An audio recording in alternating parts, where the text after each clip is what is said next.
Hey, Spuddies, Potato Whiskey here, and welcome to Millennia. We're checking out Millennia today, and we are making this video in collaboration with Paradox. I have been sponsored to make this video, and so I'm contractually obligated to tell you if you also want to lead civilization from the beginning of time all the way through the twisting and turns of history, you can go down to the description or the comments and click the link below. Now, with all that said, let's go ahead and get started with a new game. And I think it'll be fun to play Germany today. I have the AI on the adept setting, mostly because I don't really understand the game well enough to play it on the highest setting. However, I do feel like I have a pretty good grasp of the game to be able to teach you quite a bit about it. Do keep in mind, I have only played about 70 hours of the game, which is a decent amount. So there are going to be things about the game that I don't understand, and also potentially things that have changed during patches and stuff like that. However, welcome to the city of Dortmund. We are playing Millennia, and it is the Age of Stone. It's turned 1 year 10,000 BCE, and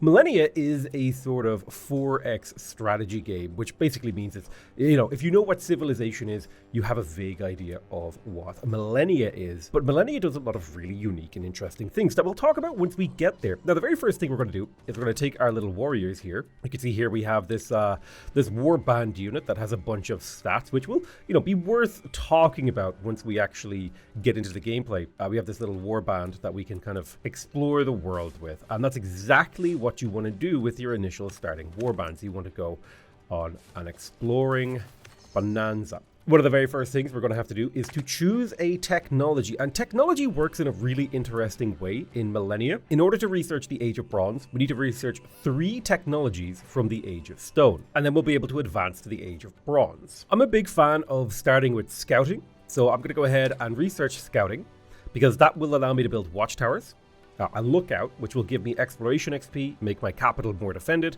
and give me border vision. We'll also get a scout for free, I believe, from researching this technology. We get a free scout, and we'll also be able to traverse, I think this is deep forest and jungle. So it'll make our exploration a little bit easier. I'm also going to come into Dortmund here and start the construction of a scout cavalry. Now, in terms of my workers in my city, I can choose to work this forest, which is 1 food, 1 production, or I could work the grassland if I wanted to grow a little bit faster. I do like the idea of growing faster, although that will slow down my scout cavalry by a single turn. I think I would rather grow 4 turns sooner and get my scout cavalry later than the other way around. So I think I'm going to focus on working the grassland here. Excellent. We found our very first tribal village over here. By walking onto this with a unit, we will get some kind of bonus reward, which is always really nice. Oh, here's another tribal village, so we'll go ahead and grab that. We found a temple, so we can get exploration XP or warfare XP. I'm going to take the exploration XP because I can use that to potentially spawn an extra scout and get even more exploration done. Think of the domains in your country. It's a bit like mana. You can spend this to get some kind of useful bonuses. So, for example, this government experience, I'm going to spend this on tribal farming to get +1 food in our homeland, which will increase the growth rate in our capital. Now, I could also use it to spawn a settler, but I think I would rather build up a really powerful capital city. But this does also mean I can now work the forest. Because I have +1 food, will still grow at maximum rate, which is quite nice. And that +1 production will overflow into some nice things in the long run. Let's go ahead and capture this tribal village, and let's see. Oh, we could actually just straight up get a scout cavalry here, which I am going to do, because the more scout cavalry you have, the better. We're going to go ahead and step this guy up onto this hill, and we found something, a landmark that has not yet been discovered, and we have the option here. If we click discover landmark, we've discovered a tall mountain. We get 5 exploration XP, we get a discovered landmark, and 10 combat XP, which is really, really nice. That's all excellent stuff. Tall mountain. I don't remember if there's a way to rename it, but now we can also spawn a scout at the capital. So Boosh, we have another scout that we can send off in another direction. And if, there's something really interesting that can happen if we can get enough exploration done, we can do some really interesting things. No, I won't get too excited about it, but I will eventually explain it. So we have a culture power available. We could do a Eureka, which would give us +5 knowledge, allowing us to finish scouting faster. We could also create a town. It looks like we have some sort of barbarian unit over here. And now that I have scouts, I'm going to start bringing my warbands sort of in the direction of coming back to our town to protect it. I'll send this scout to the south. Looks like we've got a really big mountain range there, but there is a way around it. I'm going to send you off to the east. Excellent. And now you can make your way home to defend the city. And in terms of culture power, I'm going to do a Eureka here to get an extra scout. The more scouting I can get done, the better. So we have 1, 2, 3, 4 scouts out now. We also need to pick a new research because we did just finish scouting. I quite like the idea of getting workers. It can be quite good. Farming is quite useful. If we kind of take a look at our land, we have cotton. We do have wheat here. So I think taking farming to make use of the wheat would be pretty good. So let's do that. Now inside the city itself, it might be good to make a building. So I could get the palisade walls for defenses. I could get the lookout for defense and exploration XP. I could get the town center for government XP, which is really, really valuable actually. Or I could get the dolmen for influence, which would allow me to expand the borders of the city a little bit faster. I quite like the idea of getting the dolmen to expand the borders of the city a little bit faster. I could also choose to levy my workers. I think I'm going to go for the town center. That government experience is really, really powerful, really useful, especially if we can fill out, like get this +1 knowledge over here, get this tribalism reformed thing. You know, there's a lot of really good things we can do with government experience. So I'm a big fan of that. So barbarians are sort of neutral people running around the map who, when I say neutral, they're aggressive to everyone but themselves. So you can see here, we got attacked by this barbarian, which triggered a battle. They ran forward, they hit us, we run forward, we hit them. There's a whole statistical analysis going on, like our attack is compared to their defense, their attack is compared to our defense. And, you know, that results, you know, we take turns whacking each other. We, I think, barely succeeded because you can see here 17. Our overall stats are slightly higher than theirs. So I reckon if I were to attack them again, we would probably succeed. And in fact, we did in fact kill them, which means I can now scout a little bit more freely. I'm going to attack these guys here with my warband, and that's them wrapped up. And then I'll attack them with my scout cavalry, who actually leveled up. You can see here they have this little pip. This means they are a level 1 scout, which means in theory I could upgrade them to a leader, which basically turns them into a general. And this gives them a 10% stat boost, right? So they have 10% more attack, 10% more defense, which means they're actually pretty viable at attacking these barbarians. So if they attack us back, we should be fine. They're really, really softened up. We shouldn't have anything to worry about. We do want to avoid getting attacked in the open by these barbs because they are slightly stronger than us stats-wise. So I'm going to kind of step to the right here to avoid that. Okay, here is a barbarian village, the sort of thing that we are going to want to defeat. And it looks like we managed to defeat this this barbarian stuff over here. Looks like it was a fairly straightforward fight. I'm going to bring my guy home to rest up. Looks like we found another barbarian encampment. There's also a tribal village over here and a village over here. So we definitely want to play around with those and be careful. Looks like we've also potentially found a neutral city, Ornskoldsvik. These are kind of like one step up from barbarian villages. You can be friendly with them. I think there's certain actions you can do. When I say friendly, you can basically take them over. Now, I do like the idea of getting government experience here from this tribal village because that gets us a step closer to getting the +1 knowledge, which is really, really powerful. Now, I could also go for +1 improvement points, but I think I would rather get knowledge. I want to be ahead of the curve scientifically this game, which is why I went for the science Eureka. It felt good to do that. There's another barb camp over there. A little bit scary. And rather than working food in my capital, I'm going to work on getting production because finishing buildings faster is a little bit better than growing at the moment, I believe. Although, maybe the growing is better. Maybe the growing is better. So in order to build a farm here, I need to go down here to my improvement points. And once I've finished farming, I should be able to build a farm on this wheat tile. Or is this millet? It's rice. Grab this tribal village. Hello. Oh, I could get +5 knowledge. Let me go ahead and park that for a moment while we pick our next technology. Oh, I can't do that. Honestly, the improvement points could be really good to getting our farming going. I'm going to take the knowledge. Knowledge is powerful. There's farming finished. We now have access to the food stockpile, which gives us food. We also have access to the farm and the plantation, both of which give food. So it's a question of which technology do I want to unlock? Do I want to get the tribal elder to be able to build the council, which gives +1 knowledge? Do I want to get defenses, which will give us warfare experience? It'll get us a free archer in our homeland, as well as the ability to get extra defenders in our capital. I could go for workers, which would get us improvement points. I think I'm going to go with defenses. Getting the free archer would allow me to start clearing barb camps a little bit more efficiently. Tribal village here. Okay, so we can get 5 production back in Dortmund. I guess we'll take that. And let's make sure we queue something up. I think the food stockpile would be fantastic to grow the city faster. So I'm going to queue up the food stockpile and hopefully the production will overflow. Excellent. We found another landmark. So we definitely want to try to discover this. A tribal village that we can yoink. Oh, +5 knowledge. Perfect. We get that little bit of extra science. We finish defenses, which gets us a free thingy. And we can be the first person to research the Age of Bronze, which will get us innovation. Innovation is very powerful and very useful. Speaking of innovation, we can actually go to our tribal thing. Oh, I forgot to take oral history. Well, that was a mistake. Well, I'll grab oral history, which is a 50% science increase. So we'll get there in 6 turns, which is awesome, and keep exploring. Ooh, we got a little barbarian over here, so we'll have to do a little bit of defensive fighting. Okay, I'm going to spend exploration experience to heal this scout. I'm going to retreat them through the forest. I think that's the best way to keep him alive and exploring. Let's grab this tribal village. Ooh, I could get a free archer, or I could get supplies. The archer isn't in a particularly useful position, so I'm going to take the warfare experience. It's really, really far away from anything that would be considered my land. While archers are fantastic, I would have to walk him home through the gauntlet. So better off getting the experience, in my opinion. Brilliant. We now have enough improvement points to make a farm. So I'm going to go ahead and build a farm right here on this rice. And now the advantage of the rice is that it will provide with +3 food. And I believe the farm itself also gives food. Okay, so we're getting wheat. Wait, hold on. I might have to reload that turn. I might have messed up here. Just want to double check something. Does the rice need a plantation? Did I screw it up? Oh, yes, I do need to build a plantation there. Okay. We're fine, okay? I made a slight error there. Oh, shoot. It only saves every few turns. Oh, I need to make changes there. Listen, we're doing it live. I want you saving every turn, and I want you to save. Listen, I'll try to repeat my moves. It'll be fine. Okay, I repeated my moves, and I got us back to where we were. Listen, it happens. Sometimes you're testing out things. You're learning things about the game as you go, right? That's how this sort of stuff works. Ooh, we found marble, and we found game.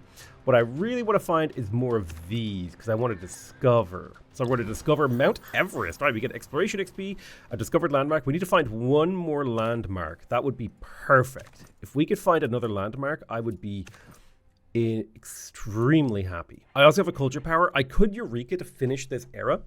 I don't think anyone else is researching the Age of Bronze. It doesn't show me as anyone. So I could use this culture power to get a town. A town here would get me a couple of extra farmlands. I think what I'm going to do is I'm going to send this army up north to conquer this barbarian camp. And I'm going to use my culture power to raise an army. And then when I have enough warfare XP, I'll raise another warband to act as defense. Let's move this army forward. You're going to loop around here to explore to the north. We got to keep exploring. We got to find another landmark. Now, I did make the map huge because I thought it would be fun to have a really big map. Even if it slightly imbalances the game, that's fine.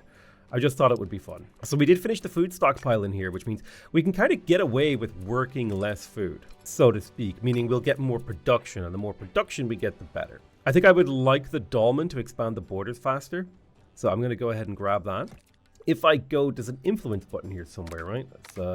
You can see my border is expanding in every direction at a different rate, or well, at a constant rate, but each tile is a different cost, right? So this tile costs 15.15 influence to capture. And so we're going at 0.26 per turn. Once I have built the dolmen, you'll see that we'll actually start expanding our tiles a little bit faster. All right, let's take this guy on and see what happens. Now he has a higher defense because he's in a forest, but our archer has I believe, a 2.5 attack bonus against line infantry, which makes the archer do an exceptionally large amount of damage. However, archers have really poor defense. They just have poor stats in general. But getting that kill did almost get us the warfare experience we need. I'm saving up for reformed tribalism for that innovation and culture. Would love that innovation and culture. I can now build a plantation or a forester, actually. And honestly, since I'm working this wood tile anyway, I think getting a forester would be really powerful. So I'm going to drop the forester here. And that has actually changed the forest tile in this city view. No longer is it just generating one food and one production. It's actually generating this logs, which generates which is consumed by the city to produce +2 production, which I think means I can kind of get away with working a little bit more food. I want to be about here. Yeah, it's like a good balance of production and food. So let's go ahead and look for a fight with this barbarian. Should be a pretty easy kill for us. It looks like we did kill him. We took a little bit of damage on our guy, but that will give me the warfare experience to get volunteers. to make another full army stack here that I can go exploring the world with and fighting. All right, sweet. We're entering into the next age of the game. Germany has advanced to the Age of Bronze. Now, the Age of Bronze will change how the game works, right? We have access to national spirits, our vassals integrate faster, barbarian warlords can appear, innovation and chaos can happen, trade and diplomatic envoys are available. This actually significantly changes the game in a variety of ways, and every age introduces new mechanics, new gameplay options, and the age mechanic itself can potentially completely change how you play, because once you're in the Age of Bronze, you get access to variant ages.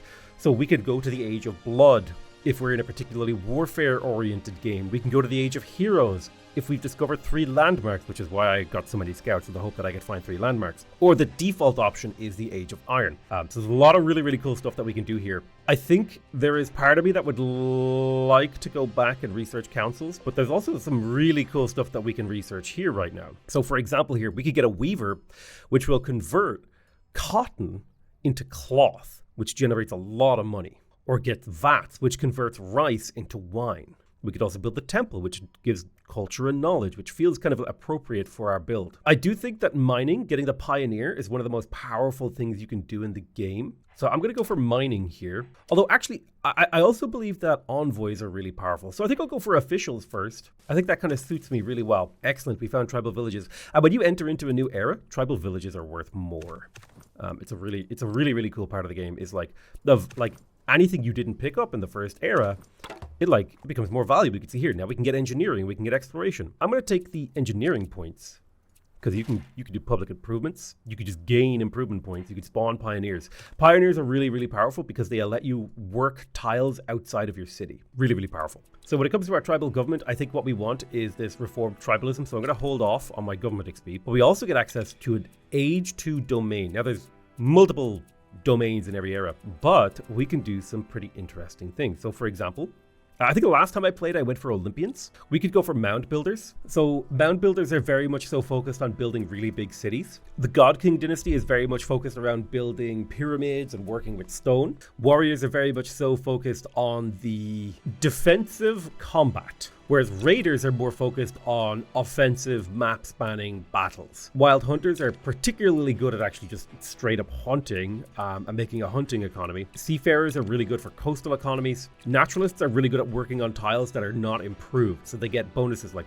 +1 food from foraging on improved tiles. They get half a culture point from foraging on unimproved forests. Now I've already improved my forest, so I don't think that's the direction I want to go. I do really like Olympians and stuff like that. I've never done mound builders, so I'm going to take mound builders, and if you're the first to take a thing, basically if you're the first person to take something, you get a bonus based on how many other things have been taken. So if a lot of these have already been taken and I'm the first person to take mound builders, I get a bonus. So I can unlock the burial mound, which gives +2 culture. Seems quite good. But I'm going to save my engineering points. I don't quite want to build a burial mound yet. Right, let's grab this tribal village. Exploration XP or warfare XP. I will take the exploration XP. Feels a little bit more appropriate. That means I can actually come into Dortmund, and I was going to build a scout cavalry, but I'm going to cancel that. Instead, I'm going to focus on getting, let's see, the work camp would give me +2 production and +1 engineering XP. I think it would be nice to have a single city guard that can prevent unrest. The city is still calm, so I am just going to grab myself one of these. We are negative gold, which is not good, so that's really bad. Some of my units might disband soon. That could actually be devastatingly bad. Oh, hey, we found another person. It looks like the Aztecs. I tell you what, I'm going to come in here. I'm going to make public improvements. I'm going to build a plantation on the rice and then tell my people to work the rice, because that's worth 2 food plus a rice, which will give me the cash, I hope, to avoid a devastating outcome to my economy. So plantations actually do give you some food, which is nice. And then we are now generating rice in our city, which is consumed for +2 wealth. I'll probably do a similar thing for the cotton here. But yeah, after we finish this city guard, I'm going to go for the work camp to get that engineering XP, because I really like engineering experience. Plus, it also fits our domain, the mound builders. Go ahead and get into that defensive terrain. Oh, wow. There's so many barbs around the map right now. So it looks like the Aztecs are some kind of militants. I believe there's a way for me to do diplomacy. Hello, Aztecs. Age of Bronze, AI adept. So they have a similar power score. We haven't established envoy with them. So many barbarians around here. I need to just run. I would like to go clear more barb camps, although I do need to be careful at this phase of the game because barbarian warlords are actually real scary. They can get pretty sketchy when you're trying to fight near them. Okay, in my government, I'm going to take the reformed tribalism to get an extra 10 innovation. Although, yeah, I'm going to take the, yeah. And that'll give me +2 culture per turret, which is effectively doubling my culture, which means I get to do these actions twice as fast, or twice as often. Let's go ahead and fight this guy. Looks like it should be a pretty easy clean sweep. We outnumber him 3-1, and we have a unit type advantage because we have an archer. All right, let's get you into defensive terrain and then use the heal to bring you up, so when he attacks you, you'll be fine. This poor guy is not having a good day. There are so many barbs chasing him down. It's amazing. So we finished the dolmen. So now if I come in here, you can see we're getting 0.45 per turn towards capturing all of these tiles. My poor little scout over here is just in a constant battle for his life. We have to spend exploration experience to keep him alive, which I'm happy to do because I like him and I want him to live. I think I'm going to spend engineering points on public improvements again so that in 2 turns I can get another plantation. Looks like we found the Aztec homeland, so they're actually not that far south of us. I'm really sad we didn't find a 3rd landmark. And it's unlikely, like as time goes on, it's less likely every turn that goes by that we'll find it. Which is devastating because I really love the Age of Heroes. It's my favorite alternate age. So I was kind of hoping I could trigger it. But we now do have the city guard. We have a barbarian warlord in our area destroying things. So we're going to go ahead and fortify. Barbarian warlords, he's got 44 combat strength. Like this guy is comparable to an entire battle stack of ours. So, but thankfully he may attack the capital city and get himself killed. He will probably pillage our plantation. It's not the end of the world. It's fine. It's part of the game. We will live with it. Let's clear this barb camp. Now, we have to take out the walls and the barbarian inside. So it'll be a little bit of a battle, to say the least. Yeah, but in this game, barbarians are genuinely terrifying as you enter into a new era. So I think it's an option here for us to create a town. And I do like the idea of getting a town to expand towards this rice and all this fish and stuff to the northwest. I like the idea of a city that expands up into this peninsula. So I'm going to go ahead and finally create a town for us. We'll pop it right there. Now, the interesting thing about a town is it should, in theory, reduce the acquisition cost of all adjacent tiles. So you should see my borders kind of expand around this town pretty quickly. Yeah, there you go. It immediately happened. So that barbarian unit attacked the city, but because it's my capital city, we have a bunch of militia defending. And also, our city guard has a combat modifier. They have a high defense. You can see here the barbarian warlord attacked my city guard, but for 22 damage. But my guard had 22.2 defense, so he actually did below average damage because the city guard is extremely good at defending and surviving against these, provided it has the support of the militia. This is why you want to build walls and watchtowers to make your cities a little bit better defended. But thankfully, he did not pillage this, and next turn we'll be able to get another plantation. Let's make sure we're working the plantation and the forester. I think growth is nice. Next time we grow, though, we're going to get some new population needs. Basically, every 5 pop growth, roughly speaking, you will get a new pop need. The first need is food, and then you need sanitation, or maybe it's housing? One of those. I'm going to take this wounded guy, step him out. Well, never mind. That did not work how I'd wanted it to. Oh, I'm going to be a very sad panda when I don't find this 3rd landmark to trigger the Age of Heroes. Okay, cool. So we just got an innovation event, which is a positive event because we avoided generating chaos. So if we accept this, our burial mounds will actually generate +1 improvement point, or we can take 300 money. I'm going to accept this and get the burial mound bonus. And now when I build a burial mound, they'll be better. But first I have to unlock the burial mound. So I'm going to get the plantation first. Boom. There's the plantation on the cotton. So now we're generating extra cotton, which means we have a positive gold balance, which is pretty useful. And we're also working another plantation that gives us a little bit of food. So I'm very happy about this, the food situation. The city is slowly growing. I could do community projects to get +1 improvement point, and I think I will. That basically doubles how quickly I can build improvements in my cities. Right, let's attack this barb camp. It will have pretty good defenses, but depending on how we roll, we can kind of do a decent amount of damage. So you can see here, if I hover over this barb camp that we previously attacked, its defenders are weakened. But so are ours. So we kind of our attackers are weakened. So we kind of want to play it by ear, play it a little slower, make sure we're not making a mistake. I think one of my scouts around the Aztec lands got killed around here. The Aztecs might have killed them. It's okay. It's fine. It's fine.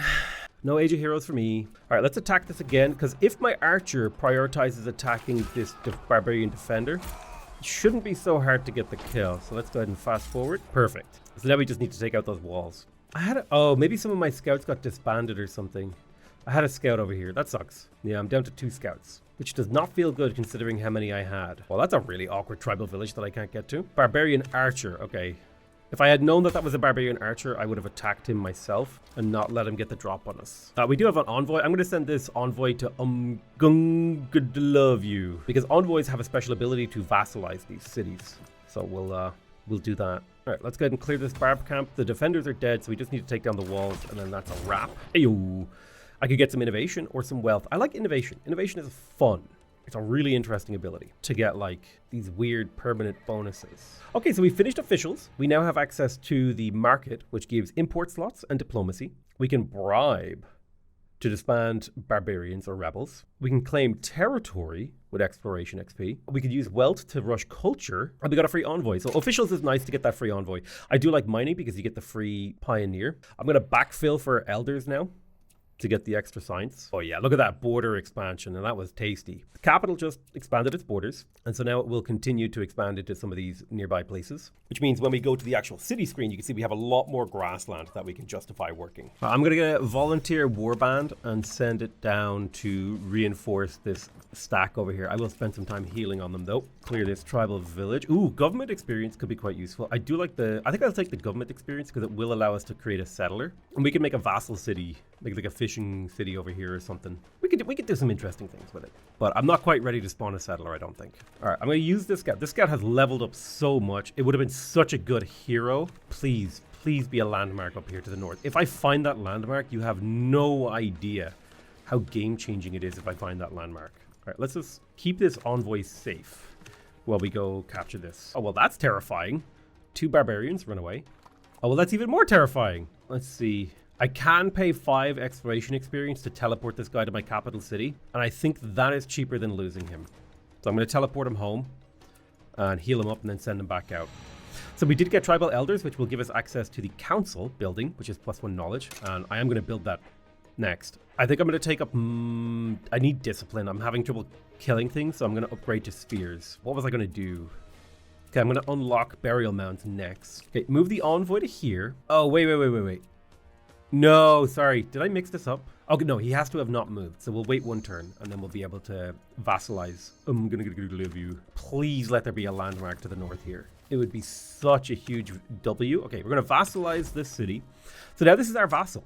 And basically, it will generate a very small amount of resources based on its prosperity. It can have up to 300% prosperity. Its prosperity will grow over time very slowly. You can also improve the prosperity by sending a trader, I think, over there. But basically, we can also integrate this once it fills up the integration bar and then run it like the capital, right? It could be like the capital city. That does make your culture more expensive. There are downsides to doing it, so you want to be careful with like which cities you integrate and how powerful they are and whether or not you can actually maintain. You know, it's not all. I mean, it is always a good thing to integrate a city, but it can slow. It has costs. It's not free.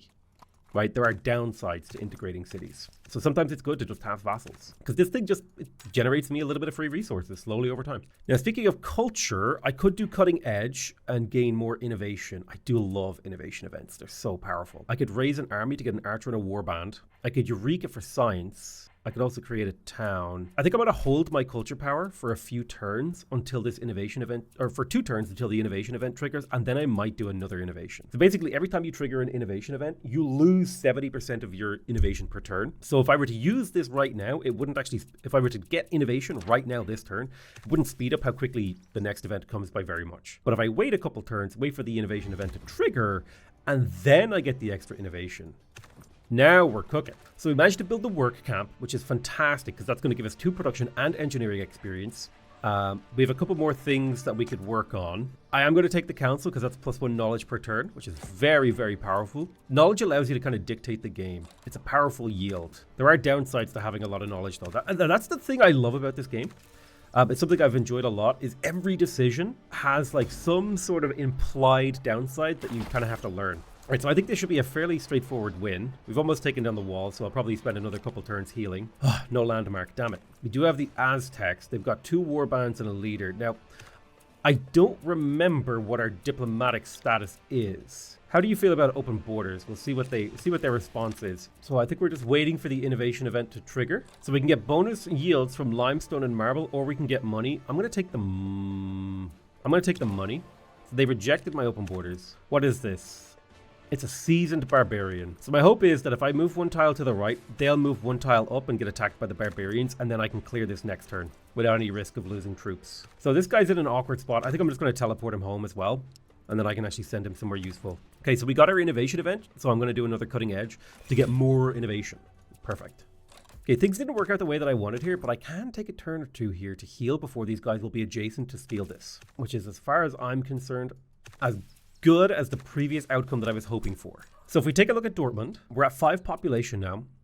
The city is not growing quite as fast as I would like, so I do think that that suggests to me that we should build a farm. I'll put a farm over here by this village, and then I'll make sure we work that farm, and by working the farm we get 3 food, which should, in theory, increase our growth rate over time. We're going to go ahead and unlock the burial mound, and let's see, what does it cost? The burial mound costs 12.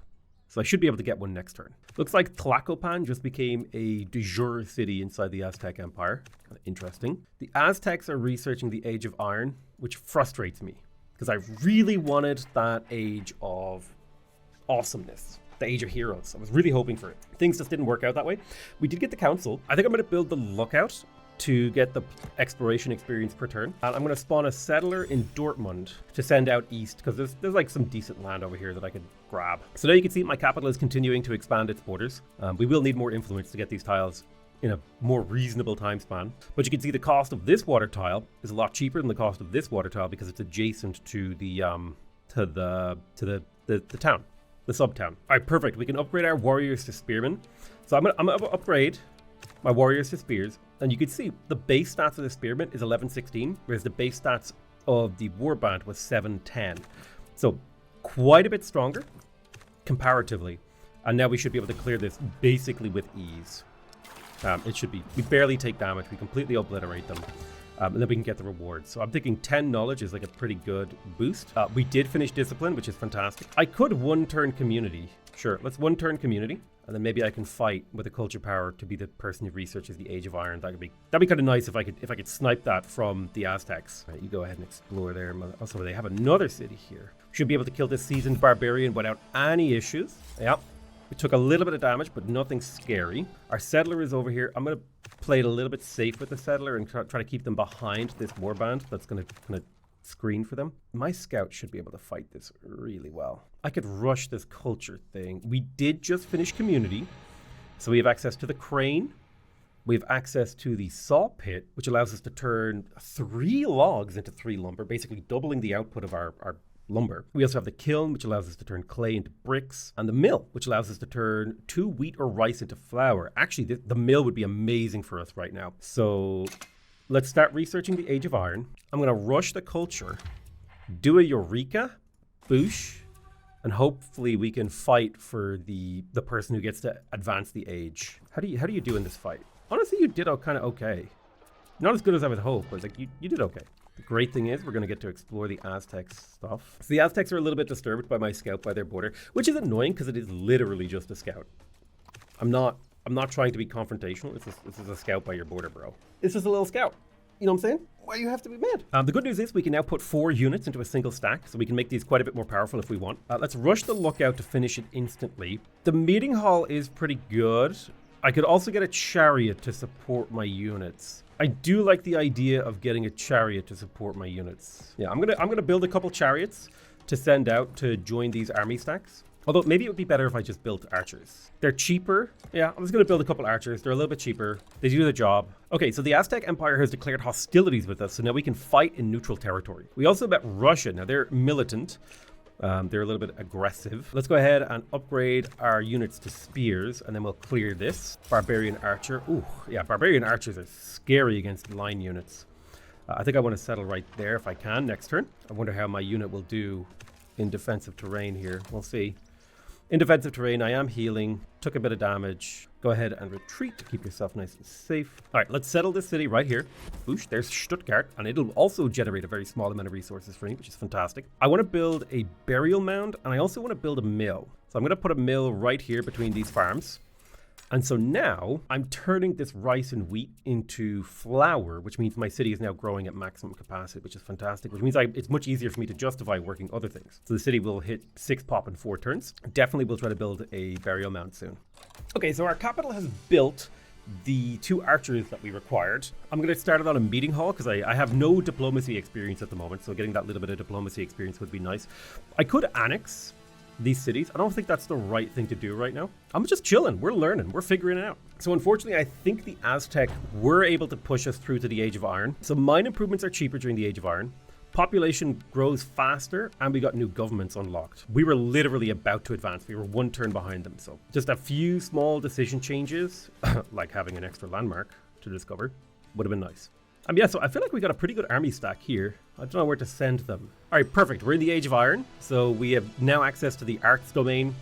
We have new governments we can take, and we have discovered gold and iron. Let's go ahead and enter into this age. So, and in fact, we immediately found iron over here. However, I do think it would be good if we backfilled from mining to get that free pioneer, or some good stuff. There is some good stuff in the previous ages. Now we have the option to go to the Age of Plague, the Age of Monuments, or the Age of Kings. The sort of interesting possibilities are unfolding in front of us. Let's kill these barbs and see what happens. It looks like it's just a seasoned barb. It should be a pretty easy fight. We'll take a little bit of damage. He mostly got defeated. We could conquer a city if we wanted to. So we could do a violent revolution, which will result in chaos. Or we can wait until we get a culture power and do a peaceful revolution.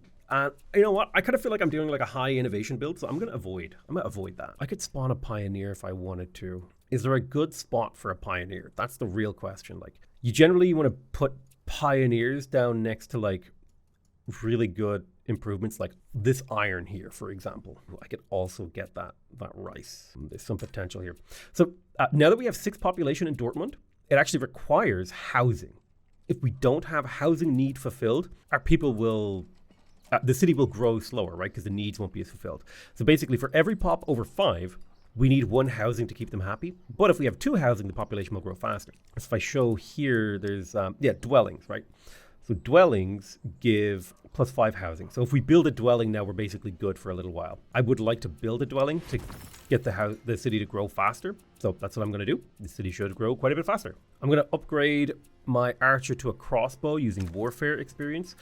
Crossbows are just upgraded archers, basically. We need to go fight things to get that warfare experience. Okay, spearmen are being trained more rigorously than ever, so I can get the hoplite. So it becomes obsolete in age 5.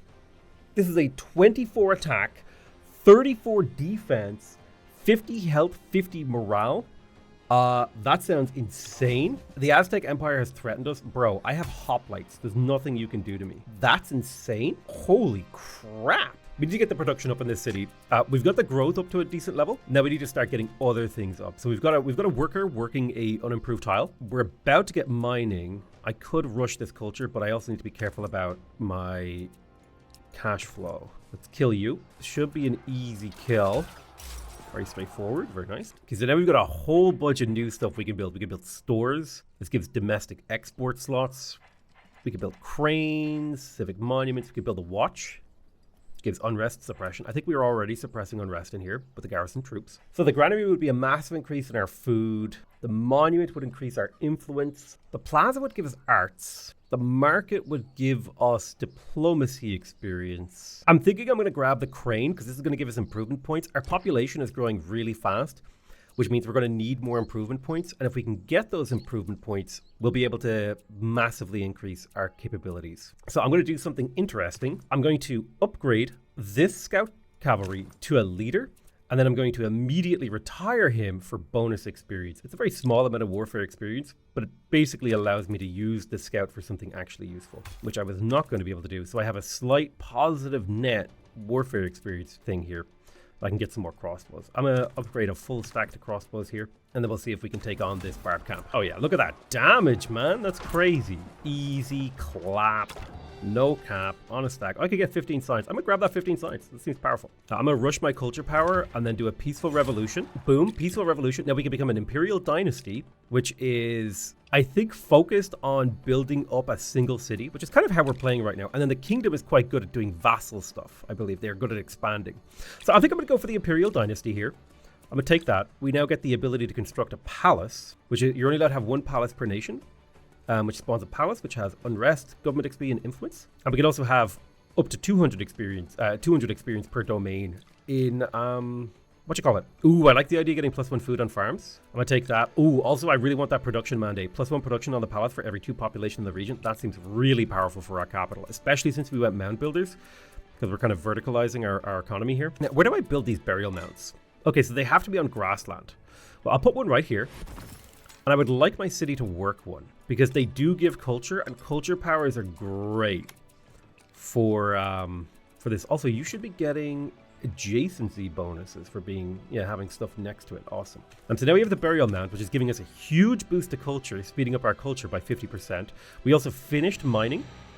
So we'll be able to do some fun things with mining. I could get belief. Infrastructure would allow me to get the aqueduct, the oven, the public quarters, and allow me to have another town in my capital, which kind of feels in like the growthy direction. So I'm going to go for infrastructure here. See how that works out for me.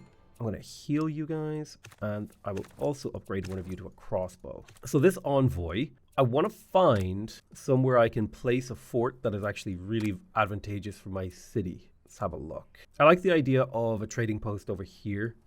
There was also like a marble area, but it was like really far.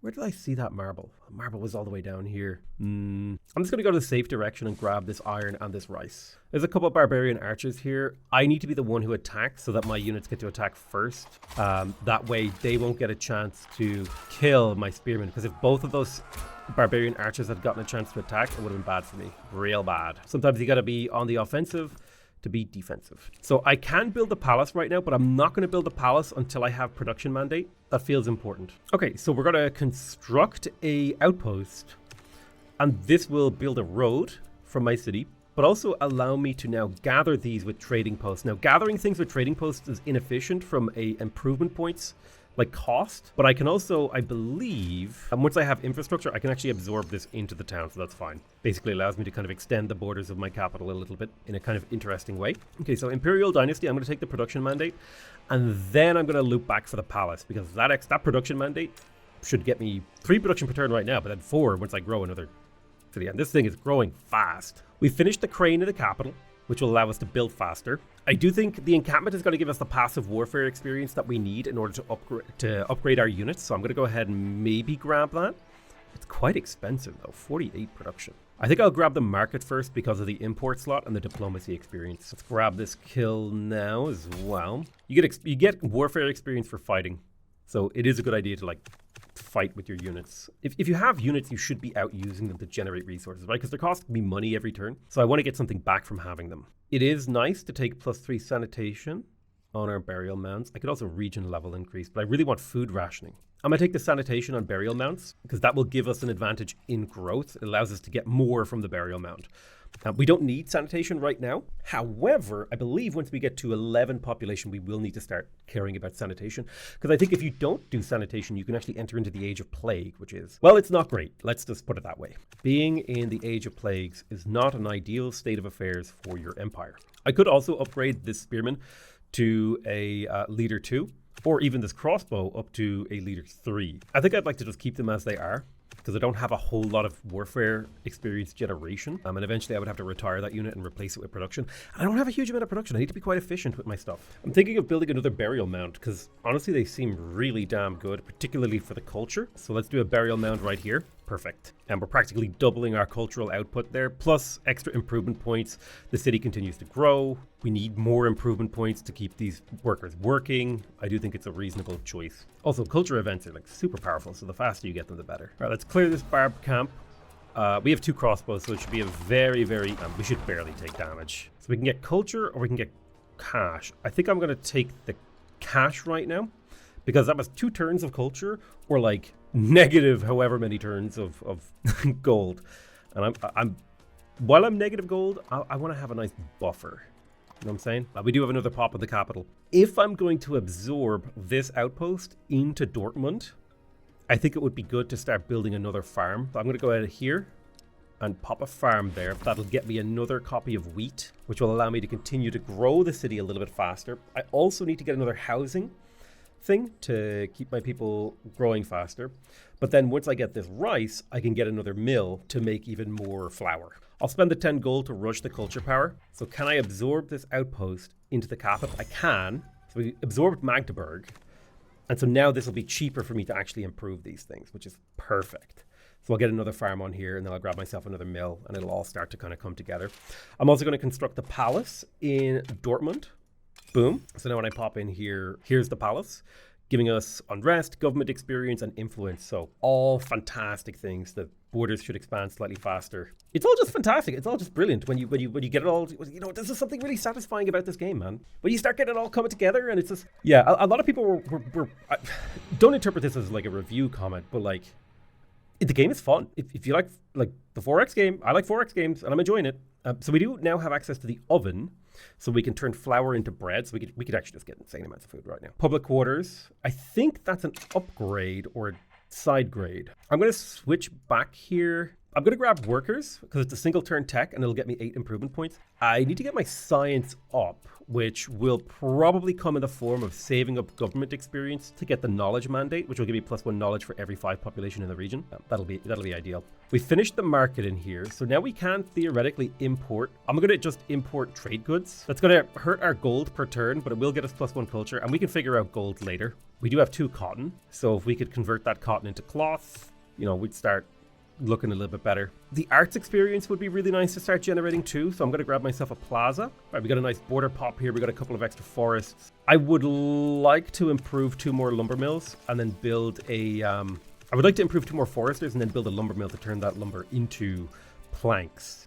That would feel pretty good to me. So in terms of growth, the city does need more housing and stuff like that, but I'd like to get the production up here. So I tell you what I'll do is I'll get a forester, and next turn I'll get another forester. We did just finish workers, which is excellent, which does make the levy workers project, which allows you to convert city production into improvement points better. I'm going to go ahead and grab belief because the temple here has culture and knowledge, as well as I believe one of these things allows me to actually make the cloth, which will allow me to take care of my gold problem. So we can get quite a few improvement points. I don't think we need to do that just yet. I'd like to focus on continuing to develop the city. Let's have a look at what tiles we're working. So we're working some pretty good tiles. We have one guy is working at grassland. Would be nice to get that improved. Let's see, I could deal with the food deficit. The public quarters would give unrest, but it would solve our housing issues for like nearly forever. So I'm gonna get us a public quarters way out in Magdeburg. So now the city will grow super fast. That does come at the price of unrest, but I can just build more city guards or even hoplites if I wanted to. After the plaza, I'm thinking I might build the granary so that I'll get an extra 12 food per turn in this city, which will allow it to continue to grow. We're building like this super giga huge capital, which is awesome. I definitely want to try to take on this city, see what we can do. We've got some militia. Our spearmen will take damage, but they should survive. Then we should be able to take it next turn with this group. We did just get belief, which is fantastic. I don't need shipbuilding. I don't have any coastal cities. I do have access to some metalworky stuff, so I think I'm going to go for smelting to go in the metalworking direction. Let's claim this neutral town. Should be pretty easy. We managed to break the walls. We have the option here to obliterate the city and gain 2 population in our capital, or vassalize it. And I don't like getting chaos, so I'm going to vassalize them because they generate a very small trickle of resources to my empire, which is nice. And you can see over here, love you has actually leveled up, right? It's a level 2 city now, so it's generating even more passive resources for me. So I think leveling up our vassal estates will be nice once we have the diplomacy required to get a merchant, and merchants can level up your vassal cities. It's all coming together in a very, it's really satisfying to play this game. I find it a very satisfying. So you can kind of understand why I have 70 hours in it, considering this is the first time I have been contractually obligated to play it. Okay, so the food need in Dortmund is a little bit low. We are working on the granary. I could... Let me have a look. What are my pops working? I don't know if working the public quarter is that important. So I'm going to take someone off that, put you onto the grassland. I think I would like to improve the forest over here. So let's get another forester, and then I'll go for the saw pit next, because that will turn this 3 lumber worth 6 production into 12 production. It would be insane. It would be very powerful. And that'll be the leap forward that we need. For the cost of 1 extra worker, it will double our production output of lumber, of logs. We're so close to getting knowledge mandate, and that's going to be big too. I will rush the granary, mostly because I want to build the temple for the culture and knowledge ASAP.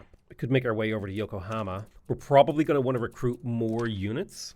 Okay, so we can do propaganda here, reduce chaos. We can do truce, we can do cutting edge. We could do a Eureka for science. 25 knowledge is a lot. Or we could do cutting edge. I really like the innovation events. They're super fun to me. So I think I'm just going to do cutting edge. It's just really fun. I find it extremely satisfying and interesting to do it. I would like to expand. I think I'm going to expand now towards Harnosand with my armies. So I'll start pushing them that way. I do need to start thinking about like how am I going to defend all these cities that I've taken. I've kind of gotten away with it for now with the Aztecs not declaring war on me. But they do not like me. And they have a slightly larger army than me. I'm kind of hoping that once Dortmund has the lumberyard, its production will be so insane that I can just crank out units, like 1 to 2 per turn, and very easily build an army I need to defend myself. So let's grab the saw pit. And the great thing about the saw pit is it'll actually give me engineering experience. So now that we're working the saw pit, we're generating 3 logs, transforming them in the saw pit to 3 lumber, which is now worth an insane amount of production from goods consumed, which is fantastic. Which means we're building all these buildings so much quicker in here. But also things like hoplites. We can get them real quick. 3 turns. Remember when we first were going to build them? They were like 4 turns or something? Sorry, 10 turns? Not 4. I kind of want to build like a whole army of hoplites. So I'm going to build an encampment first so that they come out with 10 experience. I'm going to build like an army of hoplites, and maybe we'll attack the Aztecs with hoplites. That could be fun. I definitely feel like there are areas of this game that I think are kind of like, I don't want to say bad, but they're just like, bad feels unfair. It's just like, it's indie, which kind of feels like saying this is not super polished or super cutting edge. But that's honestly, that's fine. So we're going to go here. We're going to spawn a merchant in the capital. And we're going to send this merchant up to view. I don't know how to say that city's name, to be honest. But that will allow us to level this city up, basically. Increase its prosperity, and thus get extra rewards. One of my people is working the public quarter, which is nice for the 5 money. But I think if I were able to... It's not gather, it's not stonework, it's textile. Yeah, if I could build a weaver, I could basically triple the value of this cotton. Be really nice. Sanitation has fallen a little bit in this city, so I am going to need to think about building middens. Middens are very, very expensive. And honestly, they only give a slight more... Well, these do take up grassland slots. I do need to think about that. Grassland slots are rare and are good for food and growth. So a midden or 2 might not be the worst thing ever. Oh, nice. We got a innovation event. A carriage procession. So we can get +1 culture from the palace or 450 gold. I'm gonna take that +1 culture. That's a baseline +1 culture for the whole game. That's awesome. Love it. So I'm gonna deploy my merchant in this city that I wish I would rename, and it will increase its prosperity per turn. And over time, this prosperity growth basically dictates how much of this you get. So we could basically get triple of this per population. It's quite nice. Now it might be time that we think about upgrading another city to from vassal status to city status. But I think I would like to think more carefully about which city I do that with. Stuttgart, for example, is like, well, this city right here is it's got premium tiles, and it's quite forward too. Like, this is definitely a vassal city. I know I settled Stuttgart, but I don't see it as being a developing city. But this one is in a premium location. It could be an amazingly good integrated city. So we may do that with that. We'll see. We'll play it all by ear. I don't like this forward settlement that he did. That bothers me, which is why I'm glad I'm building hoplites, because I can go blow this up. Imperial dynasty, I'm going to take the knowledge mandate to get us +1 knowledge on our palace for every 5 population in the region. Perfect. And that should, get us a decent amount of extra science in here. Every region level is basically 5 population cap. So we should be able to get up to 25 population eventually. Let's go ahead and clear out this barb camp. It should be a 1-turn clear. Yeah, perfect. I could get warfare experience. I think I'm just going to go for the engineering XP because that will let me level up the mound builders. And that means I can go here for food rationing, which halves the food demand of my population, which means it's so much easier to get to maximum growth in here. Like, it needs 13 food. We're generating 44. This honestly means I could probably get rid of a couple of farms, which is fantastic. So to keep growth strong, I'm going to need sanitation. I think building a midden is quite good here. Let's get 1 midden. That'll get us up to max growth curve. We can keep pumping. We do have some culture powers we can play. I could do another cutting edge. I do love cutting edge. Let's do cutting edge. It's really, really fun to get the innovation events. I love the innovation events. I think they're just really cool and unique that you can just get events that make your stuff more powerful. All right, let's take the opportunity wherever we can to fight the Aztecs in neutral territory. If we can kill their units, we just give ourselves an advantage in any future confrontations. So if I have an opportunity to weaken your army, I'm going to take it. Okay, brilliant. We got access to smelting, which allows us to convert copper to ingots as well as iron. We also have toolsmiths, which allows us to convert ingots to tools, and the weaponsmith, which allows us to convert ingots to spears. So we can trade production for warfare experience. Very cool. Could get a catapult to take down enemy walls a little bit better. We could get access to the library. Okay. Gives a little bit of knowledge. Paper. Converts paper to manuscripts. So, all right. What is paper made from? Ooh, converts one log into paper. What about arts? So if we go for arts, we would get theater, coliseum, sculpting studio, and spawn artist. So we get an artist. Artists can rush culture and generate artwork goods within friendly capitals. Okay. We could also get the sculpting studio, which converts limestone or marble into statues. Gives culture and arts XP. We could just build a theater, which is arts XP. The Coliseum lowers unrest, gives warfare XP and culture. Ooh, I like that. Let's go for that. Art sounds like a fun thing to go for. The Aztecs are going to put us into the Age of Plague. I don't want to go into the Age of Plague. That's the opposite of what I want to do. I do want to get the Imperial dynasty here for the culture, though. It seems really nice. So you can see here in Stuttgart, we're getting 0.35 gold with 2 population.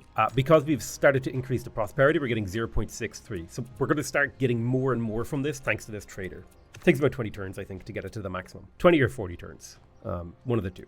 Kind of tempted to spawn a pioneer. Where would I send it? I do like the idea of spawning it here, grabbing these tiles. That feels nice. Otherwise, I could save up for more mound builder stuff and get our legacy. Yeah, maybe I'll do the mound builder stuff. All right, let's see if we can take Harnosand. Just really, I just really hope I don't lose any units. I don't care if we actually take the city on the first attack. It's more so like if I lose a unit, it's devastating because these are like highly leveled, highly experienced units that I've had for a very long time. We're going to vassalize them, of course, because we get that very small free passive resource gain, and also they project a little power onto the map, which I like. All right, we've got 2 hoplites and they've got 126 combat power. That is absurd. That's so powerful. We've got 2 more in queue, so it'll take about 6 turns for those to be built. Oh, you actually have to work the midden to get the sanitation. That's where the burial mound comes in super powerful, because you don't have to work the burial mound for the sanitation. Right, okay, so I'm learning things. Now, because I built the warfare camp, these guys actually come out level 1, so they have a 10% extra damage and stuff, and I could, in theory, upgrade one of them to a leader 4, which I am going to do. That's because leaders, which is something I haven't really talked about, they have the tactics ability. And tactics gives all units in the stack a 10% damage in attack and defense, a 10% stat bonus for every level of tactics you have above your opponent. And this unit can also level up to get even more tactics. So now this guy, he's actually acting as if he's level 5. So he's 50% better. And leaders counter leaders, if that makes sense. It's not that big a deal if you don't have a leader, if your opponent doesn't have a leader. But if your opponent has a leader, then it's a big deal, particularly as you get further into the game. Okay, so I would like to get a weaver to turn my cotton into cloth. Perfect. Then I would probably want to build another burial mound next turn. I am curious about city sewers. I believe middens give +4 sanitation right now. So if I were to take this trash, this is we're doing a little bit of exploratory stuff right now. So if I take this, does that now mean middens give 5? Yes, but just +1 passively, which is awesome. This is a 25% better improvement now. So yeah, I'm in the exploration phase. I'm learning some things. I haven't really played this far into the game because when I originally got access to the game, Jesus, I don't remember, it was like a year ago, some of the mid to late game stuff wasn't ready. And I also didn't want to spoil the game for myself. I kind of wanted to explore it live with you guys. Well, live, this is a video. So let's see if we can go conquer Serra. Serra. I'm definitely going to build an aqueduct next to keep the city growing. That's going to be 5 sanitation. It'll basically cover 5 population worth of needs there. All right, nice. You have populations of at least 16 in one of your regions. Above 15 population, you need luxuries. This is the first time I've ever seen luxury. The books and jewelry provide luxury, as do any goods produced by a plantation improvement. Okay, cool. So, might be different kinds of plantations. So I definitely feel like we should get a another burial mound. We should work that burial mound for sure, because it's worth a lot of culture and sanitation. Tempted to get another burial mound to keep the growth curve. It's so much culture. I'm gonna rush my culture. Maybe I could Eureka. There's no way I beat them to this. Maybe I can force the Age of Kings. It's a very, very small chance. If I can culture rush, maybe. Yeah, I'll take formative civilization. Need to have 2 more burial mounds to get the legacy bonus here. So that'll definitely be something I work on. There's the mysterious jungle that we could have found to trigger the Age of Heroes. Well, it just means we'll have to play the game again. And I do like that, as much as it is kind of frustrating to not have a game go the way that you want, sometimes I feel like 4X games are best played where you roll with the punches. And I feel like way too many people play these games as if they deserve to make all of the decisions in history. And that's just not what these games are. These games are story engines, and you have to kind of roll with the punches. You have to live with the fact that not everything is going to go perfectly in your way. I could do some fun stuff and spawn prospectors and get gold, but I don't know if I want to do that. So we have fully built a full stack of hoplites with a general. I'm tempted to declare war on the Aztecs. Let's have a look here. Yeah, I think I would like to vassalize some of their cities down here. Although they would attack my cities. I do have city militia in some of them. I don't know if they could stop these hoplites. India likes me. Let's propose open borders to India. Russia does not want neutrality. Declaring war would give us unrest on Dortmund. I kind of want to avoid unrest if I can, because we don't have that much unrest suppression right now. We don't have that many city guards. India does not want that. That's fine. I'm going to spawn another merchant in my capital and send it over to Stuttgart. We're now doubling the output of this city, whose name I refuse to try to pronounce anymore. So you can see this city's giving 0.35 gold, 0.15 improvements. This one's now giving 0.9, 0.3. God, I could take this city so quickly. You know what? I'm going to do it. I'm going to declare the story engine activate, declare war. Get the hell out of here. So what are these things I'm fighting? Elite barbarians. Very cool. It should be pretty easy for our troops to kill them. They are highly leveled. Would be good to have a leader in these armies, but you know. Okay, I need to build 2 more burial mounds for my quest, which now means I can unlock the social fabric legacy. Boosh. I think I will get access to social fabrics in the Age of Plague. Basically, they're like small passive buffs for your empire. Okay, so there's some war unrest here. I'm going to prioritize a city guard. Yeah, I'll prioritize a couple of city guards to bring the unrest down in the city. What are we facing up against here? So it is predicted that we will draw. What do they have? I don't think we'll draw. I think we'll smash them. Oh yeah, look at that damage. We got a 4 times tactics advantage. Love to see it. Obliteration. You call that a draw? I call that destruction. I can't believe this scout is still out here just like this. Just searching the world for me. I've sent him so far. I love how big the map is. It's really awesome. So we could unlock the Colossus. Okay. We could build the Colossus. So how do you build the Colossus? So this is a, oh wow, 1 culture, 1 warfare, 10 production. Well, we should absolutely queue that up after we finished our next city guard. What's the unrest like in here now that we have unrest in Dortmund is trending down. 100% chance of a draw, which is kind of odd. It's kind of an odd way of saying that I'm going to slaughter them. Exactly what happened. Very interesting draw. I could pop a reinforcement here. This will cost us some... oh, you can't do it outside our territory. That's fine. Some of my units have reached the ultra elite status of level 5, which I'm very happy about. Okay, let's see. The Aztecs have approached with a rather large army. Let's fall back, use the reinforcements ability, get into defensive terrain, and see how things shape out. I'm curious. Okay, so luxury need can never be less than 100% satisfied. Okay, so that's an interesting one. We don't actually need to fulfill it in the same way. You deploy into Stuttgart. Loving it. This city is now up to 3 population, so its income is going to start growing. Ooh, I could get a free pikeman, or I could get 20 production in Dortmund. I'm going to take the 20 production because I don't want the chaos. I'm an innovation kind of guy. I'm not a chaos kind of guy, okay? But that 20 production can go towards the Colossus. Hell yeah. Okay, I'm going to build a mine here because I want the iron. That will get me 2 iron, which is 4 production. I could also metalwork that into ingots, but I think I would like to just get the iron mines online. Grand Canyon. I could have discovered the Grand Canyon. So annoying. We could have been the guy who advanced us. So we're quite a bit stronger than these guys. Take light damage, 100% chance of a win. A crossbow hurt us. He'll get to shoot the crossbow again. Crossbows are quite strong against these hoplites. I will say that. But if we can get to the crossbow, we can devastate them. And now that they're fleeing, we should be able to just clean them up. Perfect. All right, the city guard are in position. We're working on the Colossus. It's probably ill-advised while you're at war. Listen, possible that I make bad decisions.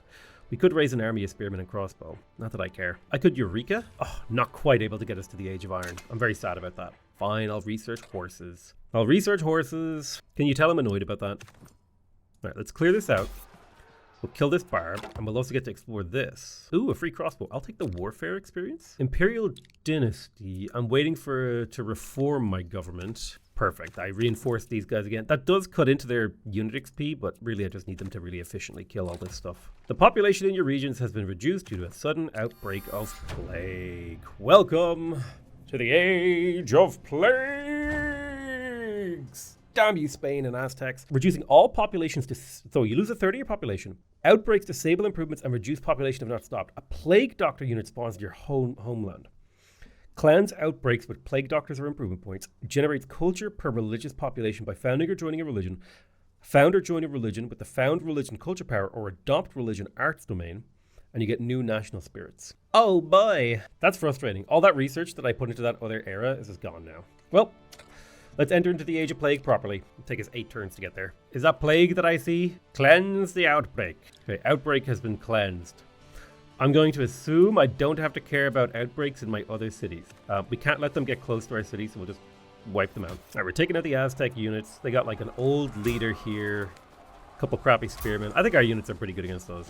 Plus we have a tactics advantage of 4, or a tactics advantage of 3, giving us a 30% attack and defense advantage. Pretty big deal. Let's go ahead and improve another mine here to get even more production in Dortmund. Okay, we're still growing at 200%, so we grow nice and quick. With the sawput churning, so we'll get a new pop every 4 turns. We're looking pretty okay here. I don't know why India declared hostilities on me. I'm so confused by that. We have killed the Aztec units. They have been forced to retreat from the hot gates. It might be good to set up a fishing village here. I'm going to spawn a pioneer in Stuttgart and see if I can't get a fishing outpost. Stuttgart might not actually be a bad annex, which means I should probably pop the trader out of it. All right, let's make that outpost. We will potentially annex Stuttgart after we... yes, we are about to reform our government, which is nice. So plus 10 innovation, plus 2 culture per turn is excellent. Love the innovation. Don't know why I have chaos. Kind of hate the fact that I have chaos. Oh, for some reason he has his plague doctor on the front line. What an interesting choice to make. He has 2 leaders in the same army. I don't know if they stack. Maybe they do. I don't think they do. That would be stupid if they stack. All right, looks like we've caught these guys out in the open again, and we completely wiped them this time. Get wrecked. Dortmund has grown a population. Ooh, we finished the Colossus next turn.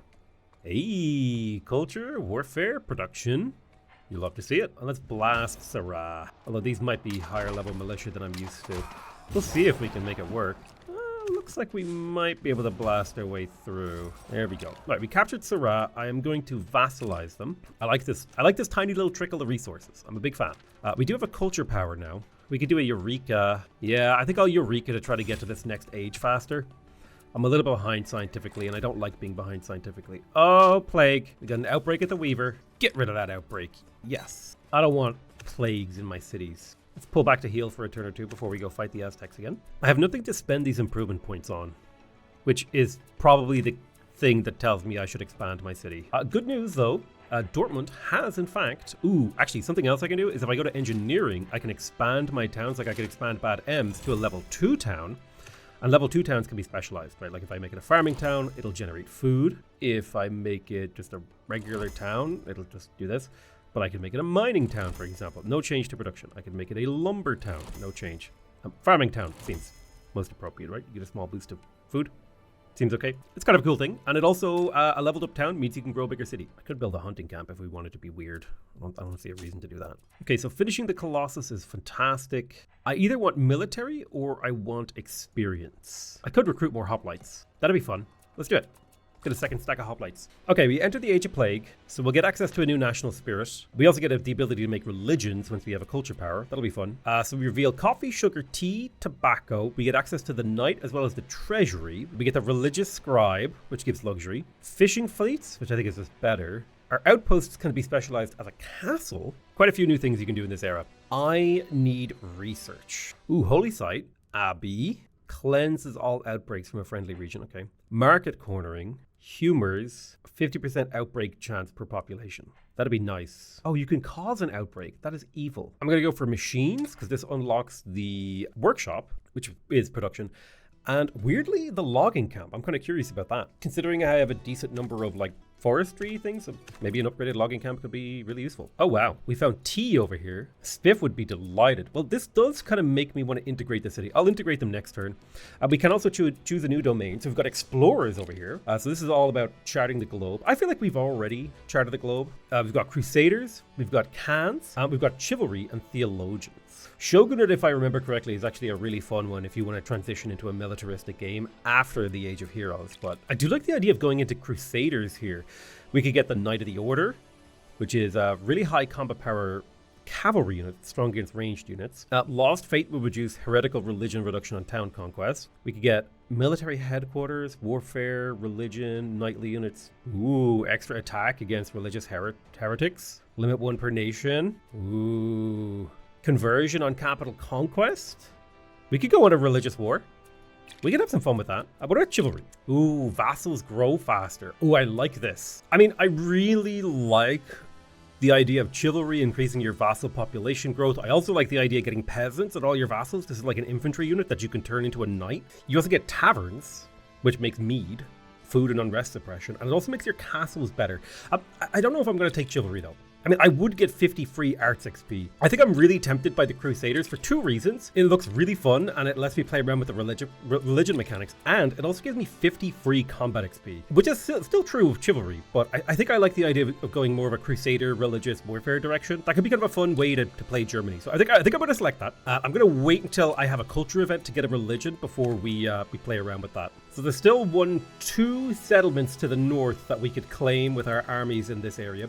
So I'm going to go ahead and send you guys up there to get that underway. We are near our cap of warfare experience, so I think I am going to go ahead and take military order here to get my free knight. And here they are. Knight of the Order, Germany. This is a mobile cavalry unit that has double attack versus ranged. It has 32 and 26 strength, so it's a 58 strength unit. It's kind of like an inverted hoplite. Basically the same stats, but like inverted. So we'll keep a couple of those around. We'll maybe make some. I don't know. I think we can train them now. Yeah, we can train the Knights of the Order, which is really, really cool. I can also unlock the Reliquary, which is a building, gives 15 wealth and increases the need for faith. I think I would rather unlock fervor when I have a religion, so I'll just chill here. Daddy, chill. So I think I'll cancel the hoplite construction and I'll go with Knights of the Order instead.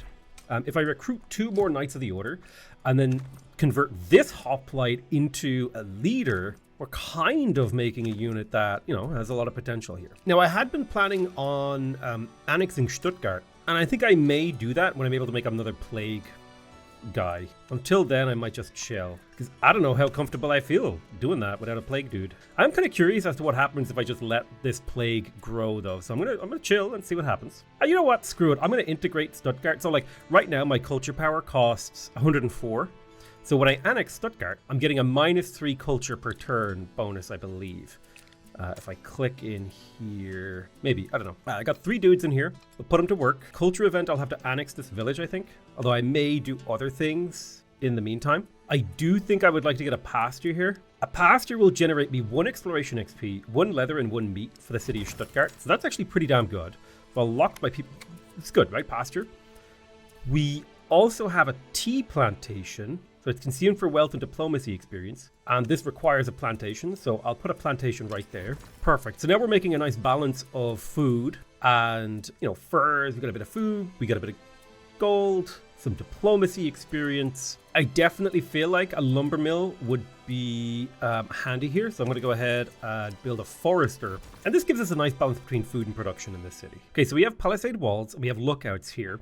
So the city is pretty well defended. In terms of unrest, there is a little bit of unrest here. So I'm going to go ahead and grab a city guard to, you know, garrison the city and actually protect it. City guard is like a pretty useful unit. So it's likely that Harnosand will get killed. That's fine. So my hoplites are here. I think I should attack the city and wipe out the militia that are here so that we can actually conquer it. We do gain a bit of chaos here. We loot a little bit. This is now a vassal and it belongs to me. And more importantly, we've taken it away from the Aztecs. Now this will cause chaos, which can lead to some pretty bad events that I'm rightly not really looking forward. I did decide to switch back and unlock horses. cavalry are quite useful. So one thing to note about ages is if you go into a variant age, like the Age of Plague, you're guaranteed to go into a normal age after that. So we're going to go to the Age of Renaissance after this, guaranteed. So I can pay 600 gold, or I can get the Outbreak Evolution. I'm going to take the Outbreak Evolution. I'm quite intrigued by that. I don't know what evolution the plague can do, but it's an interesting idea. Nice. My spearmen will wreck that guy because they are hoplites, which is fantastic. Now, let's go ahead and found a religion in my capital. I guess we'll just do like generic Christianity. We'll do churches. Yeah, we will call this Crusadianity. Anything sword-like? Ooh, I like the Illuminati. The Pyramid of Oversight will be our worship building. Crusadianity. So 7 people follow this religion in Dortmund. Okay, I'm curious. So if I unlock Fervor, I can queue up a military headquarters, which will give me 1 warfare experience, 4 faith for Crusadianity. The little bit of a plague lowers the efficiency of my place. Okay. My people do demand faith, so this would give me Crusadianity faith. I will queue that up. Holy crap, I make so much production, but buildings are so expensive now. This is a 200 production building. I guess maybe it's taking into account the knights' turns, maybe. Ooh, I can get +5 attack and defense on the Knights of the Order. I'm going to do that. Hell yeah. That just made them even stronger. They're like insane now. We just wrecked that Aztec knight that was like trying to get through my empire. I do like that I have this really nice choke point that I can catch people. Okay, I got some city guards here. I need this thing to start paying for itself in terms of experience and a variety of other things. Okay, there's war unrest. We're going to need another city guard. And I think, honestly, I think that the trick is with these cities is to just get as many city guards in there to provide unrest suppression, because it's really crushing the unrest in my capital, for example, which is giving me a lot of headroom. So if I look at the faith screen, I don't know what that means. There's like no religion and Crusadianity. I think this is a plus 55% something or other. I don't know what that means. We'll figure it all out as time goes on. So this city that I cannot pronounce is now at maximum chooch. So it's cranking out nearly an entire culture per turn for me, and almost an entire science point per turn. So I'm going to eject the merchant and send him somewhere else. His job is complete. Maybe we can go attack Cholula. Cholula does have militia. I can raise improvements. I can also retire. I don't want to retire. I want to attack. Attack, attack, attack. Get him. So we're up against the militia. These militia have reasonable defense. They're good at defending against barbarians, range, and I think they might get a defense boost for being in the city. But we have a 50% tactics advantage, so our guys are just like cracking them. Our hoplite, yeah, it does pretty damn good damage, and they do almost no damage to us. Okay, we broke all 4 of them. Surrounding region control removed. We looted a bunch of money, and that's going to hurt their capital bad. Let's capture this town as well. Long term, it will generate a lot of positive resources for us, but in the short term, oh, that wall. Oh man, that wall is way tankier than the old walls. Oh, wow, we took a lot more damage than we usually do. I think that can be attributed to the better walls, but I'm hoping that a second assault with fresh units. Okay, we broke the walls, which means a couple turns of healing and we'll be able to kill them. We are going to lose the city. Now, if he raises it, I mean, I could just resettle it. It's fine. Ain't that big of a deal. I'm more concerned about Stuttgart, although that has walls and I'd look outpost, which is nice. Harnessand was attacked, but we managed to defend it no problem. Could be good to spawn an envoy and send it to Yokohama so that we can claim that city without having to fight it, because they are getting a little bit harder to fight. That'd be really nice. All right, let's see if we can finish off this town. These guys are really weakened, so I'm expecting them to die pretty easily. We're going to vassalize this. I prefer to vassalize than to raise. Raising feels very destructive. And now we're sending out our crusaders to the south. Our production has fallen. Why is that? Okay, so you want to get rid of the intense plague. So let's do a double plague drop, badoosh. And that should bring our production back to a normal level, right? We do need more housing. I think I'm going to destroy this house and build a public quarters, because I can handle the unrest, no problem. That's not difficult at all, and that'll get me the extra housing growth. I think I would prefer to replace this midden with a burial mound. Okay, I can cleanse the outbreak with improvement points. Oh, that's easy. I should just do that. They're cheap to get rid of. I'm going to get rid of the midden, and instead I'm going to build a burial mound, because I prefer that as a way to get our sanitation need met, because I quite like getting a whole bunch of culture from the burial mounds, and also the improvement points is amazing, which means I can basically fight off the plague. I didn't realize. Okay, so yeah. I also would like to get a plantation on this rice, and then I can delete my generic farm over here. I don't need someone to work it, because now I have 2 rice farms. Well, 2 rice plantations, which still gets me all the flour I need and frees up a pop, with which we can use for like a bakery, you know, turn flour into bread. What do we have in terms of resources here actually in Dortmund? We currently have cloth. I could probably use more paper production, or rather more forestries, so that I could maybe make paper for purposes. I'll look into that next turn. You know, if I'm going to make Stuttgart a really powerful city, I should probably spawn another pioneer there and send him to make a fort up here to claim these tiles, and then I can annex them in and make a really big, powerful city. Yeah, I need to make sure I'm cleaning these outbreaks as fast as they appear. I think I would rather work the mines over the public quarters. I'm going to lock that in because it's a lot of extra production. And I'll also make sure I'm working the mill to maximize our resource output. I'm going to destroy this farm too because I don't need it. That way we have more blank land that we can... We have a more blank canvas, right, of where we can assign people. Right, next turn we get a culture event. I'm looking forward to that. Okay, my people do need faith, but only in certain cities do they need faith. Like Dortmund needs faith right now, and they do seem to be getting it. I'm going to move my outpost one more tile to the north, and then I should be able to absorb that. Culture-wise, I can reduce chaos. I can do a truce. Cutting edge would get me innovation. I do love innovation, but I think absorbing the outpost into Stuttgart could be really powerful here to make the city advance, because it is up to 4 population now. So the city is growing at the pace it needs to, which means I can justify working the forester. But if I work a maybe I'll go up to a second forester to speed up the city's construction. I do like that. Okay, there's only militia protecting this guy's capital, so this is actually the perfect opportunity for me to do serious damage. Now, I will be fighting a lookout tower. This does actually have attack. It doesn't have that much attack, but it does have attack, and you can't rout it. You have to kill it. But without walls, it's pretty easy. Regional capital conquered, 6 population killed. We did gain chaos, which I don't love gaining the chaos because that can lead to some really bad events. But fighting the Aztecs after they decided to be hostile to me kind of feels good, and I'm not going to lie about that. I don't like the fact that we're getting war unrest slowly accumulating over time. That is something I need to kind of look into, maybe piecing out the Aztec.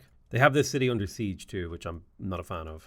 We'll eventually get around to like dealing with all those problems. Sarah in the south is under attack, so I'm going to move these armies out to protect it. I'm going to send my hoplites to capture this city. Shouldn't be hard, because the more chaos we get before the chaos pops, honestly, the better. We also need to take out some of these units that we're trying to sneak around to get into my lands. I love knights. They're so powerful. Right, we'll pop an outpost here. This will give us access to the coffee and more fish if we want it. Okay, we're working the plantation, we're working the pasture, we're working the forester. Stuttgart is going to need housing soon, so I will go ahead and build it a public quarters here. It's 15 housing, it'll keep it happy for a long time. Russia and India are now fighting each other. Okay, well, the world has fallen to chaos in the age of plagues.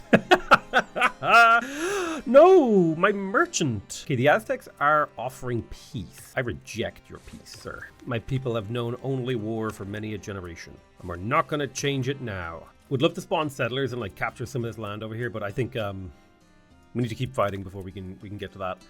In Dortmund, though, we have just about finished the military academy, and I'm tempted. Well, these guys become obsolete next age. I could build more hoplites, like they are really good. But I do think Knights of the Order are better offensive. Yeah, I'll build another stack of Knights of the Order. So this guy is threatening one of my outposts, so I kind of need to kill him. Thankfully, the city guards do a good operation in that.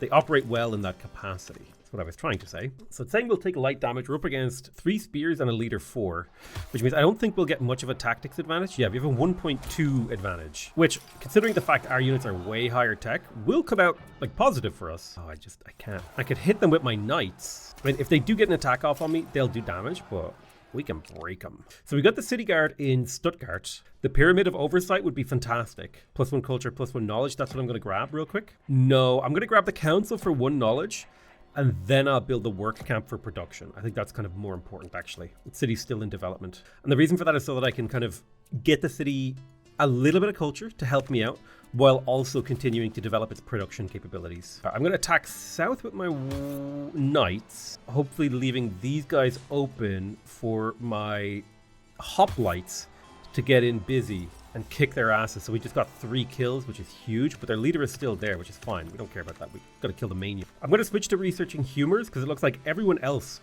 researched that, making it really cheap for me. So I'm going to grab that. I need to catch up. I need to use other people's research to kind of slingshot myself into hopefully first position.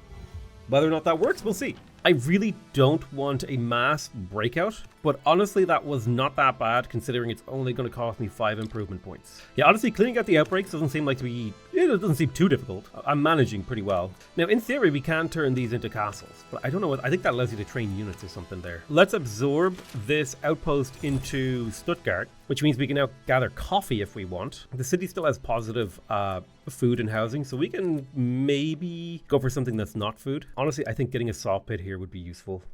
It would double the production from lumber and also get me engineering experience. We are also working at public quarters, which maybe justifies getting a plantation here. And then we can stop working the public quarters and instead work this plantation for the extra coffee, which will get me a little bit of wealth, a little bit of production. And then the plantation itself still makes some food.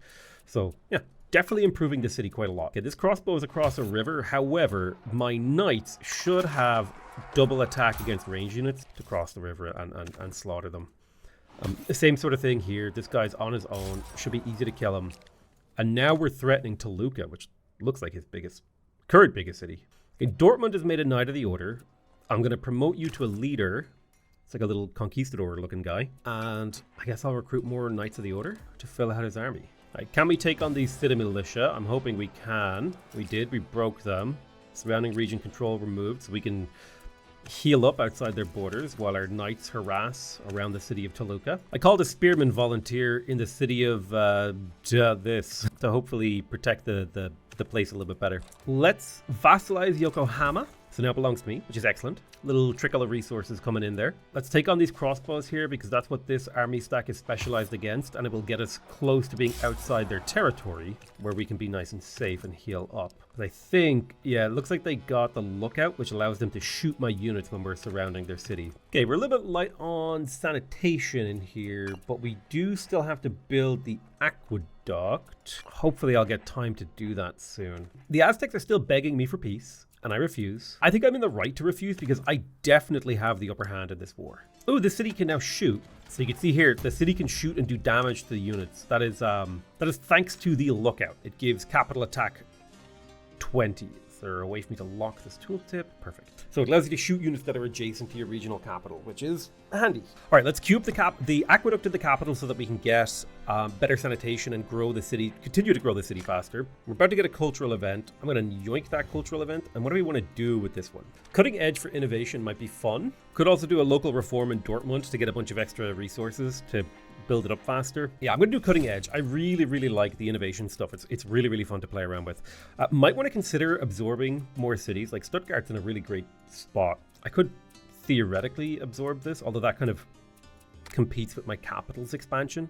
I want this thing to get big. So I can spread my religion. I can boost my state religion. I can adopt a religion. I can promote. Okay, I can make a vassalized territory more prosperous. I can have immigration happen. Okay. Now I wonder, can I do immigration has to be in an actual city? Okay, that's actually quite useful. Being able to speed up the growth of a city is handy. So spreading religion would spread it to someone else. Okay. If I do religious celebrations, I could gain Crusadianity. 25 followers of my religion. So 100% of my population here follows it. But that's not true over here in Stuttgart. So if I were to do a religious celebration here, boosh, yeah, now most of the population follows it. Cool, nice, I like it. It's like a very simple action-oriented game. All right, how do you handle me attacking your palisade wall? Just hoping I don't lose any of my spears. Nope, perfect. We broke the walls, and now we should be able to break in and get the kill. Harno Sand should be mine. Take it from the Aztecs. Perfect. We do gain chaos, which sucks. Stuttgart has finished its construction queue. The city is still growing really comfortably. I'm going to put one turn into a town center for government experience. And then I'm going to go for the Pyramid of Oversight for culture and knowledge. All right, let's have a look. I could rebuild the ruined town here, which would allow Tlacopan to expand. I like it. We may annex Tlacopan when the time comes.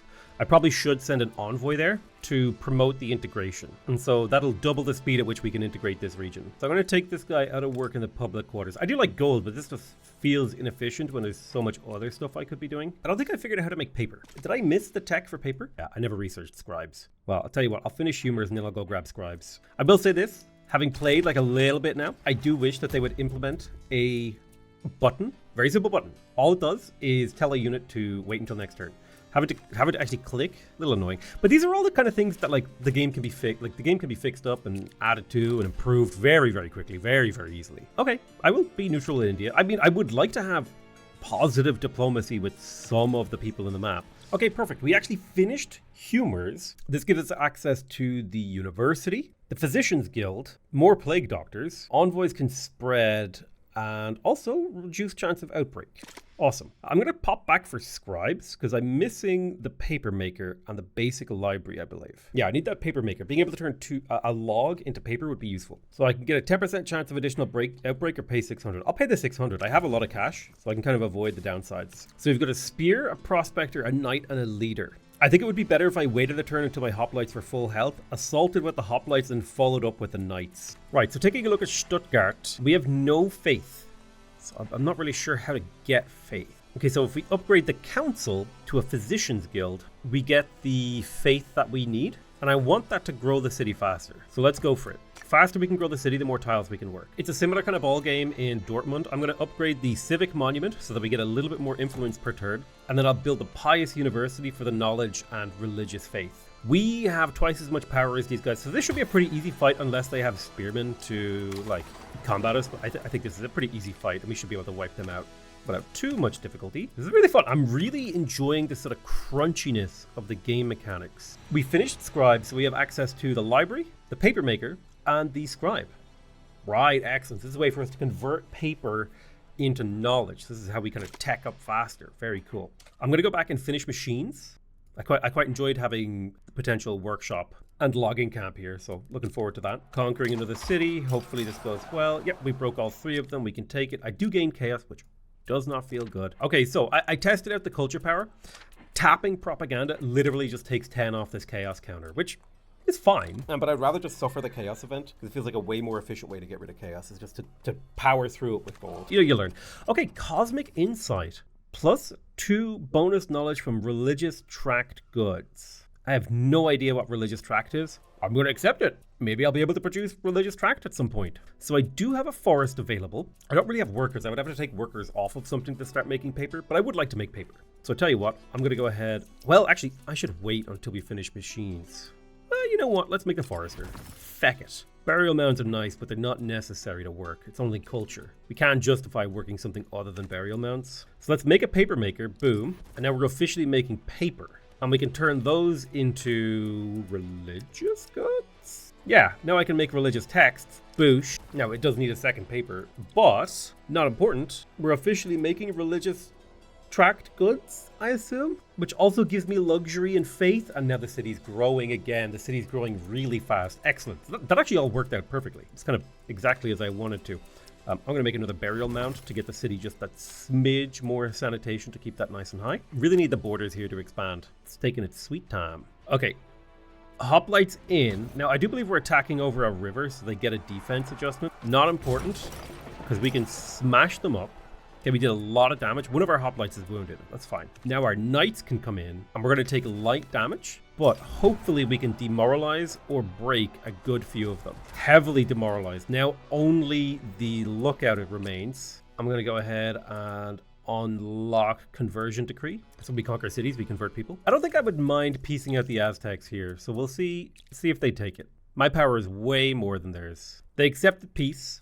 They're scared. And the reason I took that is because a couple of my units over here were getting a little bit low. And so I wanted them to live. Now, I don't know what our current status against each other is. If we're hostile, if we're at peace. But like in most 4X games, the AI only respects strength. I wouldn't mind building an outpost here to try to expand, to try to get my capital to expand this way. How many cities can my capital support? I don't actually know how to check that. The Aztec Empire have sent us a threat, which is a very bold thing for them to do in their position, considering I'd almost captured their, second last city or whatever. Very brave. Okay, my capital can't support another town, nor can Stuttgart. So in terms of culture things that I could do, I really like doing cutting edge. It's a lot of fun. Speaking of the capital, I think we really need to get a lot more science. So I'm going to grab a library for +1 knowledge. And then I'm going to queue up the Physician's Guild. That wouldn't actually give you more knowledge. It would give you more Crusadianity. In that case, I'm going to build the treasury for the gold. I need to think about my next annex. I mean, it might not be bad to have a coastal city. I'm going to go over to.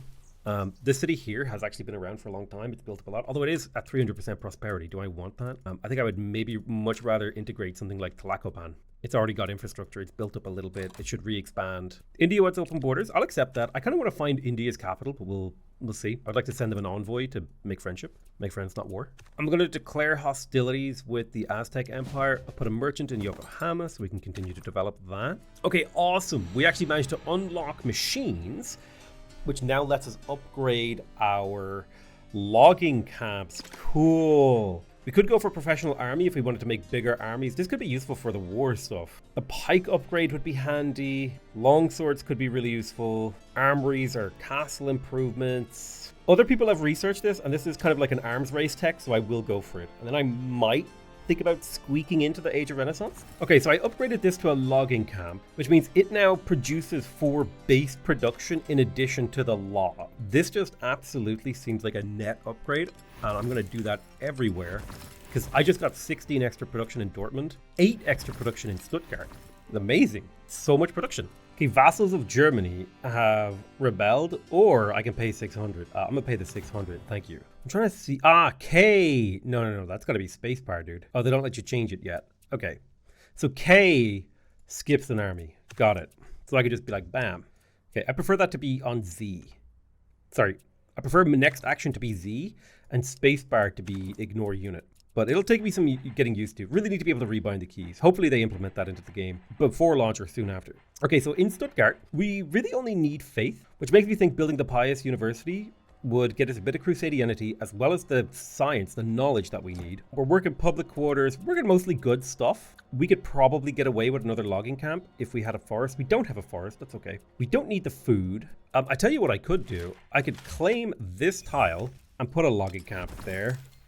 And bish bash bosh, now the city has more production, up to 44 production, and that shaves 2 turns off the Pious University. I guess I'll do the 1-turn crane actually, because that will get me +1 improvement point per turn, which is really handy. I am officially out of improvement points now, so I need to be careful with my currencies. Oh, I think one of my outbreaks intensified. Oh, shoot, and a barb got here. Yeah, it looks like one of these coastal barbs jumped up onto my land. Frustrating because he raised one of my public quarters. I'm going to queue up some crossbows to deal with barbs.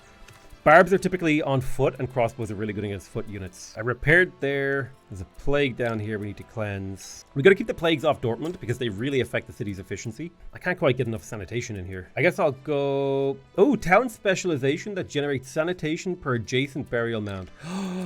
Now that would have been nice to have. Now that's +2 sanitation. Oh, shoot. That kind of changes things a little. Because now I wish I'd put a town here. Okay, we could get 2 mounds next to this. Should probably spawn a settler somewhere or use my government XP to annex a city. I tell you what, I'm going to annex Umgdglovio to spend my government experience. And I'll get +1 housing from housing improvements and +1 region level just to spend it. So I think I'm going to build a dock that gets me a utility ship. And I think those can be used to harvest resources outside of your borders. So now I believe we should be, we're losing 7 culture from regions because we're annexing more cities. Right, these guys are in neutral territory and they should be an easy kill. Spear, crossbow. That should be good for my knights to take on. I could do a mining town here. I think I will. Let's go ahead and expand this town. Yeah, this will be a mining town for these 2 when we expand to it. It'll take a little while, but they should be claimed pretty quick. I'll grab the civic monument in Umgdglovio. This will be like a coastal fishing town. Probably replace these farms with burial mounds when the time comes. India wants an alliance. I accept. Now we're at war with Russia. Awesome. Cool. Fun. Aztec Empire. Let me check. How has the war unrest ticked away? Looks like the war unrest has ticked away, so I'm going to go ahead and declare that war. Ooh, honestly, actually, I should really build city guards in here to get the city garrisoned up if we're about to declare war. So Aztec Empire, declare war, boosh. We're back at war again. Weirdly, I feel better prepared for this one. So we're up against some spears with our cavalry. One of our leader almost got murked, but that's okay. I'm going to push these guys further back. Pretty easy kills. They do have explorers out. A little scary. I think, can I upgrade you to an explorer yet? No, not yet. I don't even know if you can do that. I don't remember. So if I tell you to harvest here, you will bring tuna to the city, right? Yeah, perfect. City's got way too much food. We don't need the fishing fleets. We don't need the fishing fleets and the farms. So I tell you what I'm going to do. This farm is going to get destroyed and it's going to become a burial mound. That's a little bit of culture locked in. This farm is going to get destroyed and this will also become a burial mound. And then we'll wait a turn or 2 before we can really do much else. Mostly just down to the fact that we don't have the improvement points that we quite need. Okay, I'll recruit 1 more hoplite so I can bring these up to 5-man crews. And then I'll probably, 1 more crossbow. I'll probably get another hoplite though, so I can bring my stacks up to be bigger. I like to build stacks of a single unit sometimes, and sometimes I like to mix them up. Really just depends on my mood. Russia is having a truce. I think I'm going to be pumping culture into science to try to beat them to the Age of Renaissance. I'd like to be the first adopter. Although I could languish. I could chill in the back. So it looks like India is all the way down here to the south. So I gotta figure out a way to get down there with an envoy, of all things. I can get culture from outbreaks. I think I would rather take the money. Now a culture event is ready. I could create more villages. I could raise an army, get a pike and a crossbow. I don't think I necessarily want that. We did manage to finish professional armies. We have pikemen, we have longswords, and you know, we can have more units in our armies, which is nice. We could go to the Age of Renaissance now, and if we pump science with the Eureka, boosh, we're now top dog for researching. And that, you know, that kind of appeals to me a little bit. So I have a stack of 5 crossbows. These are really good at killing infantry. They do 2.5 times as much damage to infantry. You know, they don't quite have as good defense, but the nice thing about them is they can shoot over walls. So they can be useful in certain circumstances. Dortmund has hit a fairly high population level. I'm going to go ahead and get, I guess, 2 more Knights of the Order to fill out my army stacks that I have retreated to heal up. The city is still in bad shape, so I reckon I could potentially get a good attack here with my hoplites. Let's go for it. Okay, we broke the walls. We killed a couple units. We took some counterattack damage, but that's okay. You know, we could take these knights without a general and send them into follow-up attack in a moment. Checking out Stuttgart again. I could produce units in here for the war. Problem is we're running into a cash flow issue. I think Wuppertal would make a great mining town. So we'll go ahead and set that as a mining town, and then we'll probably do some mining stuff over here in Stuttgart. Rothenburg will probably make a great coastal town, especially if I were to gather like a fishing fleet here. Let's say if I put a fishing fleet here, Rothenburg now generates extra wealth. It would be nice to get the barracks so that we could produce units at a higher veterancy level. So I'm going to go ahead and get started on the barracks. And then I guess Stuttgart can start to produce units for me to help with the war. So this city up here needs housing. So I think a public quarter would take care of that need. And then we just need to really care about faith. At least the city is growing. Yeah, I'm going to take this leader, pop him over here, take 4 of my highest level knights, join with that leader, and then attack the city and hope that my tactics advantage of 7 will lead to absolute devastation of the enemy. And it did. Perfect. So we capture the city. We do gain a bit of chaos. It's not the end of the world. I mean, it's far from ideal, but not the end of the world is something I'm willing to accept. I think shuffling around your units is definitely something you're going to have to like learn to do, learn to love and do when you're playing the game. I'm really looking forward to being able to call a crusade. I'm tempted to retire some of my leaders now. Like if I upgrade you to a leader, that was a net loss. That was a net loss in warfare XP. That didn't feel good. They must have changed how that works. I'll recruit another hoplite. Russia thinks my forces are too close to his borders. I'm going to be real with you. I have no idea what forces I have even remotely close to his borders. So yeah, I really want to get the crusade, being able to spawn 4 Knights of the Order. Oh, that just sounds amazing. Tlacopan is ready to be annexed. I'm going to go ahead and integrate it. Now my culture is -12 from regions.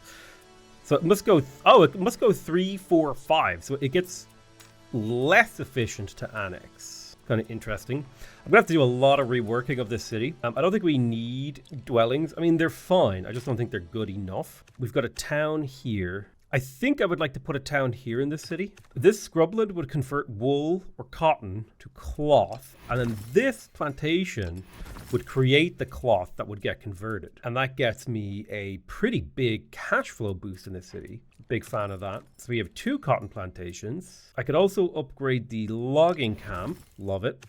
We've got a quarry over here. I could destroy it. It might be nice to get the coffee plantations online because tea gives you wealth and diplomacy XP, which is quite nice. That nice tea going in here. We do need a housing boost, so we'll just have to wait for a few more points. But as far as I'm concerned, stuff is going how we want it to. Tlacopan, I just got this. So I think it would be good to start with the city guard.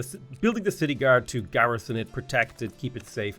They're pretty efficient units, I feel. Low cost, high efficiency for unrest maintenance. I don't like that they're all doing damage to my leader. I mean, might need to get stronger leaders who don't get attacked so often or something. I'm not sure what's causing it. I need 2 more city guards in love you, and that will give us the maximum unrest suppression, keeping us really safe. I'm going to go ahead and grab the prairie people to make it cheaper to expand into grassland. So my city's Should expand into grassland a little bit quicker. All right, I guess I'm at war with Russia again. Oh, it makes no sense. I love it. Okay, I'm going to start retiring all of my leader 4s in favor of picking up leader 5s. They aren't like that much better, but they are strictly better. I'm going to try to be a little bit more of a stickler about how good I'm making sure all my stuff is. I'm going to build a Colosseum for the culture, and then I guess I'll start building another army stack, just like build a variety of units so I can have a more balanced army. So I'm going to create a town here for Tlacopan to claim this area.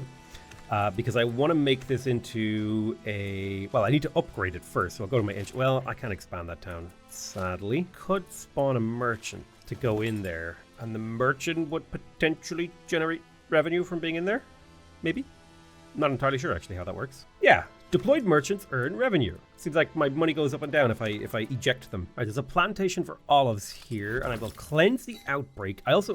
Did I ever get the housing in here? No, I never dealt with the housing, so I'm going to go ahead and get this place a public quarters where it can get its housing need met so it will continue to grow. It does still have a plague somewhere. Yeah, it looks like we can cleanse the outbreak. Not a big deal. I'm out of this era soon, so I don't have to deal with plagues anymore. The Aztecs want peace. I refuse. I gotta burn them to the ground. All right, we'll get this kill. They're super dead now. And then we'll go for this. I like that we have a mixture of units now. So like the crossbow should fire first and just like snipe them off. So next up is Texcoco, Tlachco, and all this chaos that's going on over here. Well, let's take on this fort. Outpost destroyed, easy. I suppose we can upgrade these guys to pikes. Move you to there, and then we'll add a crossbow and we'll rearrange it. We'll attack from this side while we attack from this side as well. The city of Stuttgart needs more orders, sir. Well, we got the barracks in here, so we could start producing military, but I think we're kind of coming to the end of the war. We do have a couple of workers working like not great tiles. But maybe getting stores here to domestically export a good to my capital could be really good. That way I can kind of get more stuff in my capital without having to build more stuff in the capital. Kind of an interesting idea there. Okay, rival to the throne. So if I accept this, every region will spawn a pike and a knight, or I can pay 600 gold to make it go away. I'm paying that 600 gold to make it go away, baby. That's how we're doing that. I'm sorry. So do militia count as line? They do. So crossbows are actually really good at clearing them out if you have a couple spearmen in front. We capture this, it'll be our vassalization spot next. Does mean more chaos, which, ain't ideal. This scout isn't really doing anything for me, so I'm just going to disband it. This envoy could be useful in future, so I'll send him up to Bad Ems. It's a nice safe place to store him. I learned that bad means bath, I think. Russia wants peace, I continue war. Do not care. And supposedly it's like a Roman thing? It came from the Romans? I don't know. Germany's weird. It's not that weird, but it's not that normal neither. Right, let's take out this outpost, because we will get a bit of cash from doing it. And it should honestly get cleared pretty quick and easy thanks to the crossies. So we loot a bit of wealth. We put this city under siege. We'll deal medium damage and take light damage. I'm willing to do that with these crossbows. These were cheap as hell to create. I'm so done with cleansing outbreaks, dude. Make it stop. We've got to go around every city and whack-a-mole outbreak. We have a full complement garrison for this city. I will never pronounce this city. Which means our unrest suppression in here is fantastic. Minus 40 from garrisoned units. That's exactly what we were looking for. Now we can actually think about like developing this city. So for sure, I think it's going to involve extracting value from these hills. So I think making mines to get the iron and making a mine to get the coal and the copper is brilliant, because now the city is really well set up to produce not only production, but also goods that can be exported to other cities, which we will go ahead and build stores, which will allow us to export stuff. And then I'm going to go ahead and get a metal worker. Oh, I can't afford it yet. All right. Dortmund, my capital. I'm going to finish the treasury for the cash per turn. So we're 10 gold, 10 wealth per turn. And I'll also get the stores so that I can export. You don't have to export, but having the option is fine. Like if there was something in here that might, like, maybe I could export a bit of iron to a brand new city to kickstart its production. It's like, there are options here that do make sense. Our crossbows over here took a chunk of damage. I'm going to retreat them to heal. I could choose to assault. I would do light damage and take light damage. I'm going to just wait a couple turns until this stack gets over here. You guys pull back for a heal as well. And then I'll start moving in this sort of heavy stack of melee over. I'm just constantly cycling out your units, making sure you're doing what you need to do. Should in theory get you there. Oh, maybe I should get an envoy over to Toluca. This would be a good city to annex, actually. Well, let me come up there. Let me grab that envoy. I'm gonna change his eventual destination. I'll send him down this way. So we did get stores in Stuttgart, so we can export stuff. So let's say hypothetically I exported tuna. Oh, I select where to send it to. Well, that's really interesting. Like, what if I sent tuna to the capital? So this city essentially has one less tuna because it's being exported. That's a lot of customization potential. That way you can move goods. So like I could centralize my religious text production in Dortmund, right? And then shift them on over to wherever I need them. Very cool. Sanitation is dipping again. Don't love it. We'll probably put a sanitation town here to get a little bit more sanitation out of these. I'll build the aqueduct in Stuttgart to handle the need for sanitation. And then I'll grab the library for knowledge. In Tlacopan, I believe we have built... No, we haven't quite built all the city guards. So I'm going to go ahead and grab myself another city guard to give us maximal unrest suppression here, which we need because we're in a constant forever war. Now it looks like production in here is a little bit weak. That might have to do with me reworking some of this stuff. But in the interest of making that work, I will grab the workshop. I'll queue that up. Okay, I'm working a hill and 2 flat grasslands. I definitely feel like I could add another logging camp into this city. Logging camp. Oh yeah, that's beautiful. That brought that workshop down to 12 turns. So we will get this city up to being productive. 3 logging camps and a lumber mill. We'll get it exactly where we need it to be. You know, what can I say? I just love production.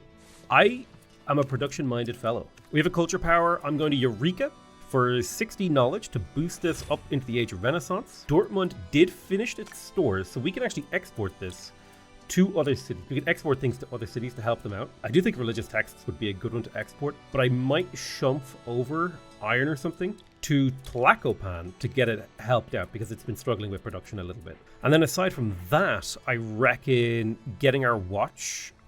Well, this only gives unrest suppression, so maybe it would be better for us to grab the theater for the arts XP and then upgrading the physicians guild for the crusadianity. Still got 2 people working flat tiles here. What's the food rate? Yeah, it looks like we're about double, so it would be nice if we figured out a way to make more food in here. Honestly, it might be just building more plantations and stuff. Like a plantation here on this tea thing will get us an extra chunk of food. I definitely feel like it's worth it to import. It's super worth it to trade 8 gold for 1 culture per turn, in my opinion. So that foreign import of a generic sort of trade goods. Now we are making olive oil. And this was going to be a sanitation town once I leveled it up. So I guess what I'll do is I'll expand this town now, change it to a mound tradition, and then pop down a few little burial mounds around it. And you get +2 sanitation per burial mound around it. I wish I knew this earlier in the game. I would have known better how to expand my cities and place my adjacency. But that's the thing. The game has like a lot of subtlety that you're not going to pick up on your first playthrough, which is freaking awesome. All right, I hope it was me that put us through the era. It was awesome. So we're going to get +10 innovation per turn. The first artist unit created in this age provides a culture bonus. The social fabric system is unlocked. Every nation receives a social fabric wildcard upon entering the Age of Renaissance. Scouts can now upgrade into explorers and undertake expeditions of discovered landmarks for various rewards, and new governments are unlocked. So a lot of really new, fun new game mechanics are unlocking now. Social fabric, new governments, all sorts of stuff. Now I feel bad about deleting my scouts. I'm going to continue my war. So social fabric is another way for us to customize our nation. We also get access to domain powers that allow us to gain social fabric. Very cool. We can also send expeditions to places like Mount Fuji. So we get access to the Dragoon, the Explorer. We get Guard Reserve, which I believe is a better version of the City Guard. Grand Theater. The basic housing is now better. So I may replace my public things with those. We get a bunch of really cool culture powers that will explore as we unlock them, okay? So, social fabric, what do we got here? So we have 1 point in ingenuity, which gives us a 5% reduction cost in improvements. Now, we do have 2 wildcards we could spend here. Ooh, I like insight. Expansion cost, tenacity, unit upkeep, wealth. You get 8 wealth per point. Community reduces unrest. I like ingenuity. A 1% research cost reduction per point is not that much. Unit upkeep reduction is really nice, especially because it gets better the more points you put into it. So I'm going to put a point into tenacity, which is a 16% reduction in my unit upkeep, which should, in theory, when I hover over these guys, I don't know how to tell if there's like a thing, but so for 22 warfare XP, we can upgrade these guys to the next tier. We need a lot more warfare experience. I might need to start crafting weapons.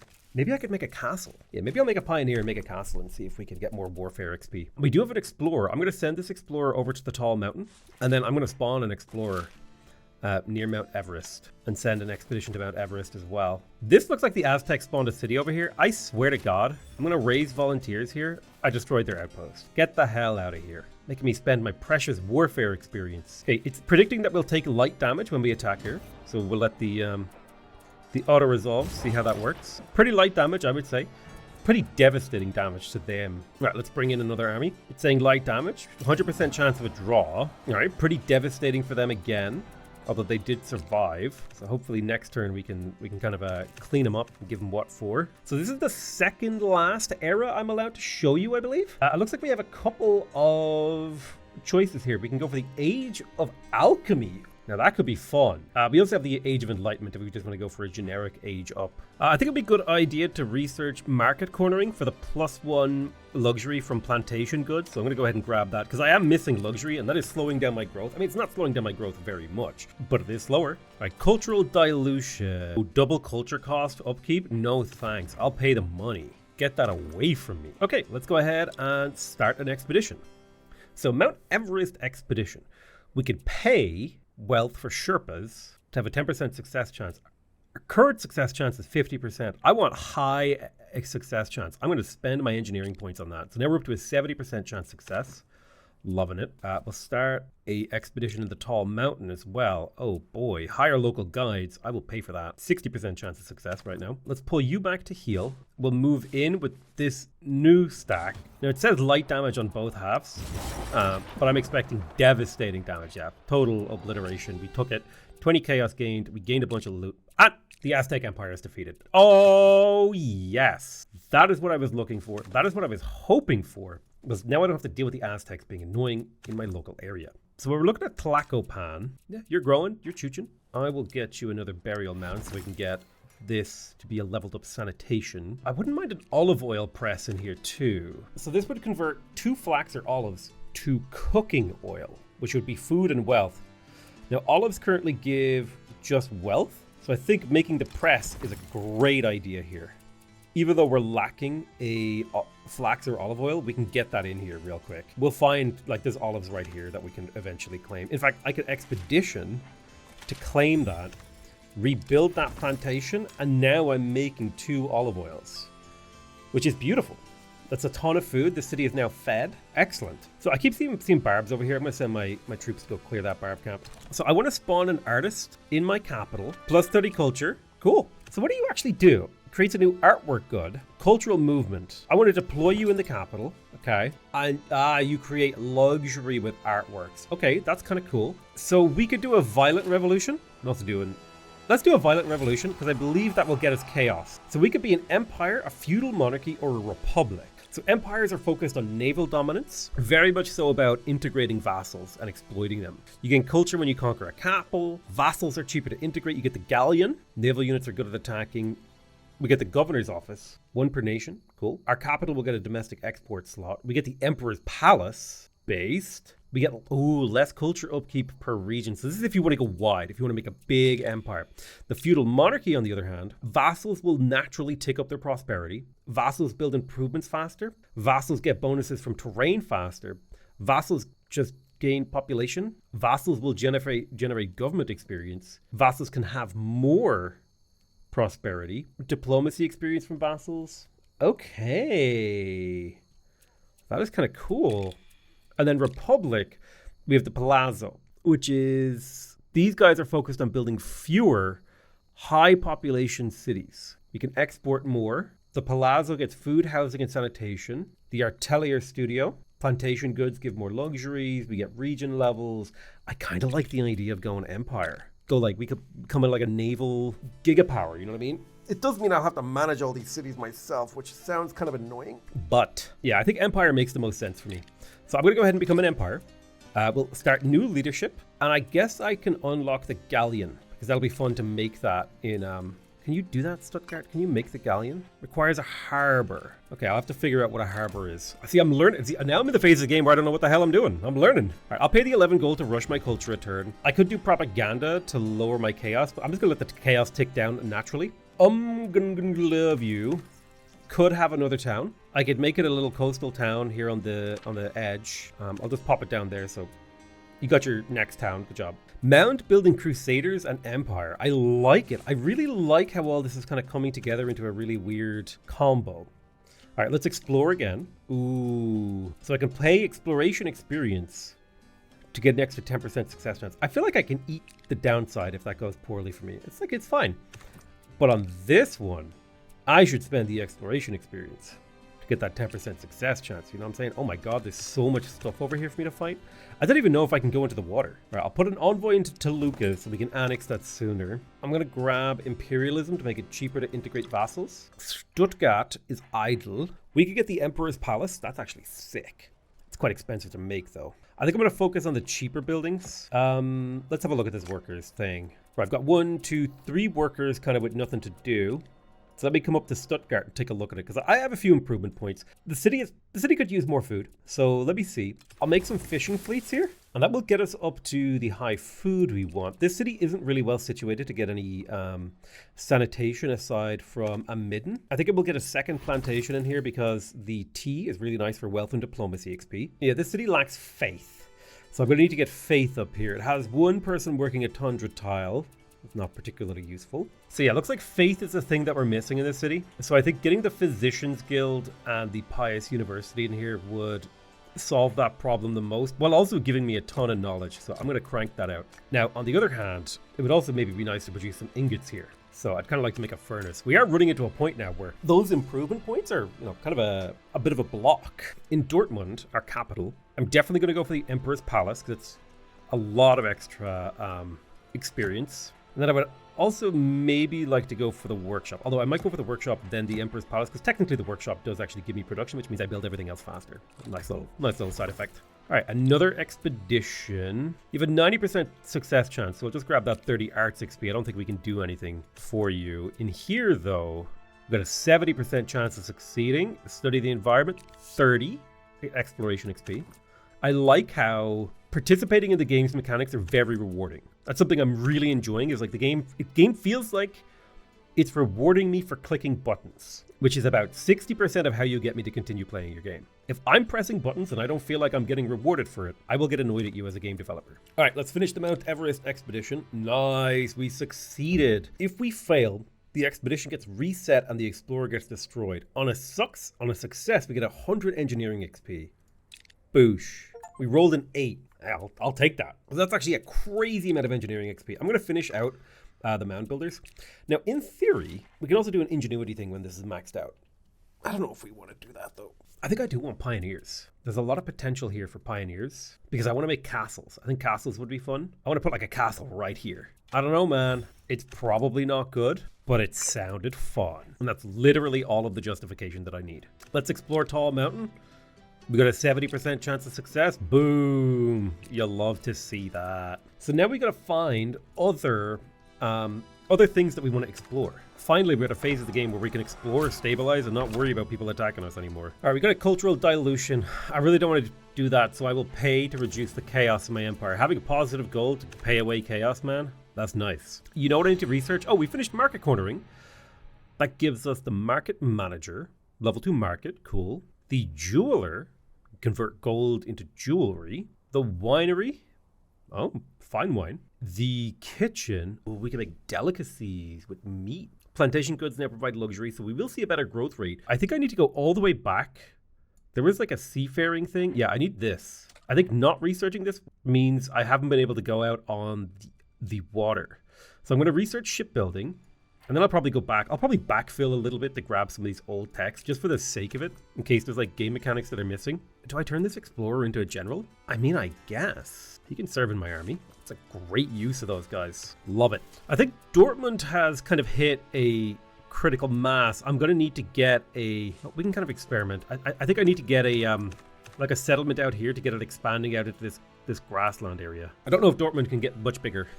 I think it's at its limit in terms of tiles. Ooh, commodity specialization. So from trade posts, we can get double goods from trade posts. Oh my god, this is overpowered, but I'm not even using trade posts. How frustrating. So what if we constructed an outpost right there? I want to turn this into a castle. So what does a castle do? It's a well-fortified settlement. So ooh, okay, it generates warfare XP, culture. It has an attack. It has a keep defender. Oh wow, that's a really strong unit. So it's hard to kill. And it has a couple of militia. What can I build here? I can build an armory that gives warfare XP. So this is how you do the Crusader thing. This lets me convert this land into things, but I kind of want this to be annexed into the capital now. But I have learned important data on how game works. Okay, shipbuilding is complete. I will research construction. Kidlo, do you want to transport? No, I want to keep you because you're You're special. However, I can spawn another explorer over here and load him onto a transport and send him off on his merry way. There is something really satisfying about playing a new game and slowly discovering and uncovering all of its strange little quirks and interesting things that you can do in it. I think I'm going to do a cutting edge here because I want to be able to... I like these innovation events. I just think they're cool. Now, let's bring down our unit upkeep. I have a lot of units, and I like having a lot of units, so reducing their upkeep seems like a reasonable move. I definitely do want to build a couple of castles. I just don't know where yet. Ideally in low quality, useless kind of terrain. I'm going to take out one of the crossbows of this army and put a commander in charge, and we'll use this stack to clear out this barb stuff here. Oh yeah, I love this. Getting to modify my social fabric to make my units really cheap to upkeep. Amazing. Yeah, look at that. Plus 41 from unit upkeep reduction. That's so much money, guys. It's so much money. We got construction, so we can make catapults now, which is kind of neat. Really good against defensive buildings. So what's cool in here that we could research? Ooh, navigation. Navigation would give us access to the harbor, the Carrick. Let's do it. I'm going to research navigation. Let's go exploring. Let's have some fun. We're on a continent. We got to find another continent. There's people out there. Toluca is ready to be annexed, but we don't quite have the experience. And I think before we do that, it might be good for us to grab this, the culture cost per region. I think that would be pretty useful. All right, so Tlacopan, we did get the workshop. I don't think we need to like develop the city a whole lot of ways. One guy working the public quarters. The city is still growing really fast. I don't think we need to produce units unless we really want to push. Unless we wanted to grab like a couple catapults to make like a siege army. What would I put in a siege army? Well, I would want something in front of the siege army. I need something to make up for its lack of defense. I do really like the idea of a pair of dragoons with a pair of knights. Ooh, what about a pair of dragoons with a pair of knights of the order? With some sort of... Oh, these are even fast. These are movement 50. Shoot, dragoons are super fast. No. Stay on target. This city is gonna need religious faith, so I'll grab the Physician's Guild and the Pious University one after another. And then I'm gonna pop in here and use arts to do a religious celebration here because I believe my faith has not actually spread. And by doing that religious celebration twice, we actually make them more faithful. We'll get more culture from our religion, although they will hunger for faith, which is fine. I don't fully understand how religious passive conversion works, nor do I need to play the game. You don't need to understand everything about the game you play, man. You gotta have a good time, that's all. Russia wants peace. I refuse. So what happens if I attack here? Like, I'm in boats, and if I attack here, do boats fight? Okay, so we have an embarkation modifier. Why do we have what is this modifier? Is this because they're embarked? Why don't you have the negative modifier, but you do?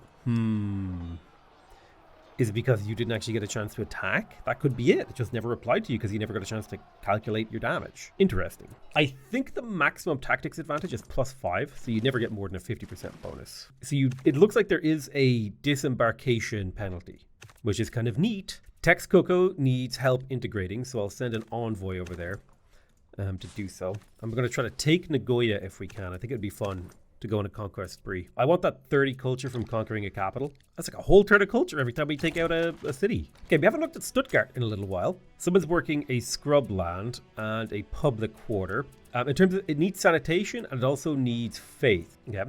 Well, sanitation we can do in the form of a midden. We could also move this saw pit from this grassland and put a really nice thing. I'm probably going to move the saw pit. So I'm going to put that there.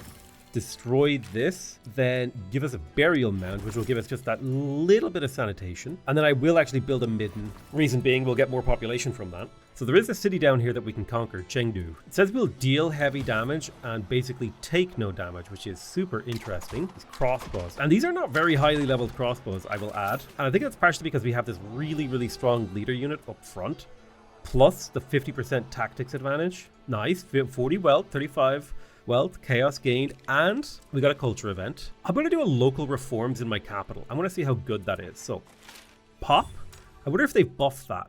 No, it's literally, it's a 50% regional efficiency boost. Damn. Okay, that's crazy. That's super powerful. The market manager would increase my wealth. I don't know what wealth efficiency is, but I would have to assume that would just straight up improve the total amount of wealth I would generate in this city, which I do like.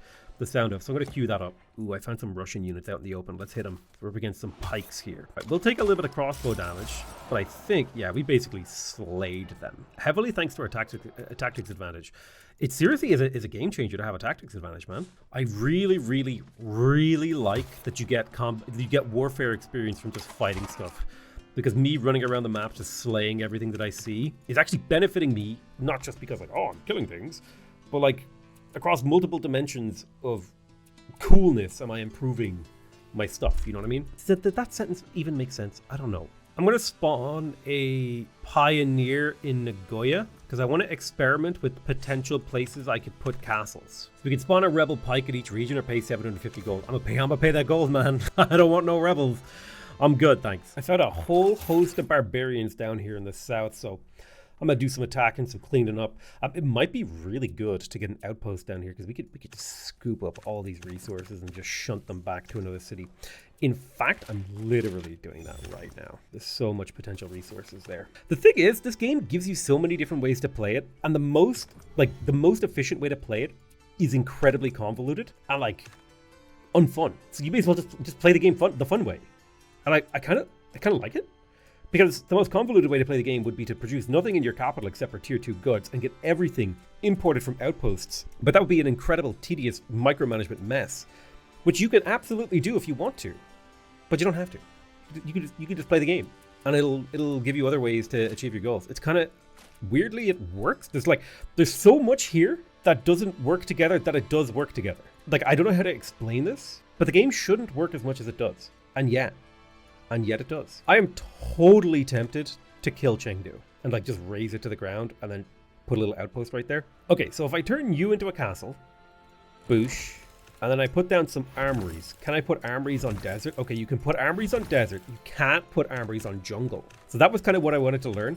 This is still a good castle though, because it controls this choke point a little bit. So to get to here, you have to go through this little bit of castle. It gives, warfare, culture. I have armories. That's cool. Yokohama is at maximum prosperity, so I can eject the merchant out of there. Well, I don't know where to send it that's safe. Down here to Harnessand. I could Eureka here. I could also cutting edge. Propaganda would get rid of the chaos that I'm dealing with. I could raise some pikes and crossbows, which are a good combo. I could do local reforms in the capital again to make it real powerful. My boat got attacked by a barbarian canoe.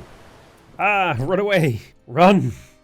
Run, little boatman. Live. Right, can we clear this barb camp, I wonder? It shouldn't be too hard. Yeah, pretty straightforward. Ooh, warfare XP or government XP? I'm gonna take the government XP. Speaking of crusaders, we now have the warfare culture power that allow us to spawn as Knight of the Order. So we can do a crusade. Begin the crusade. Call up the banners. We've got a holy land to retake, my men. For crusadianity, we will... I don't even know if someone else has a religion, being real with you. So I don't know if I can justify, like, conquering other people. Ooh, diplomacy. So we could go for tolerance here. A social fabric point of tolerance. This would give me 8 money per turn, which ain't bad. I will spawn a merchant in Serra, and I will deploy that merchant because that gets me 5 gold per turn. You need to go back to Yokohama. I forgot, I want to have a merchant in every vassal, actually.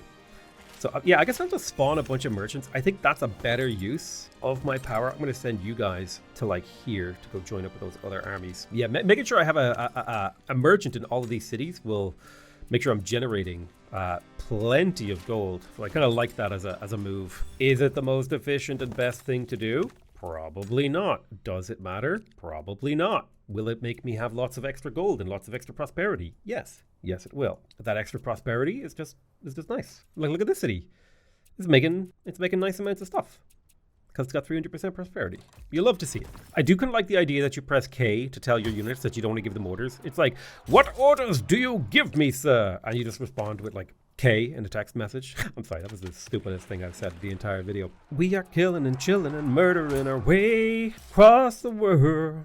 I would love if it would show that the merchant was generating income here, like based on population or something. Like, I know it's here, but I think there should be a benefit for keeping merchants in your vassal cities. Empire-wise, I'm gonna unlock the governor's office, and then when we have the sun never sets, we'll claim that. I definitely need another piece of wood exported to the capital because I can't quite get enough to it. So what if I came over to Stuttgart and I exported a plank to Dortmund? Ooh, do you know what I would have to do? I'd have to come in here. I can't claim territory yet. Okay, that's unfortunate. What if I replace this public quarter with just a house? It's 12 housing. It does the same job without the unrest, more or less. We captured the city of Kaifeng. And I'm really glad that I managed to get this chaos before the chaos event happens. The more chaos you build up before an event happens means, well, the less chaos you're going to deal in the long run. We have managed to finish the Great Wall in the capital, giving us +1 culture, +1 engineering experience, and +1 warfare experience, and the defensive unit, the Great Wall, which has a ton of health, morale. Really, really cool. It's strong against ranged and cavalry. There isn't that much left to build in the capital. You could argue stone towers, the watch. I could focus on levying workers. I'm not really sure what I should build in the capital.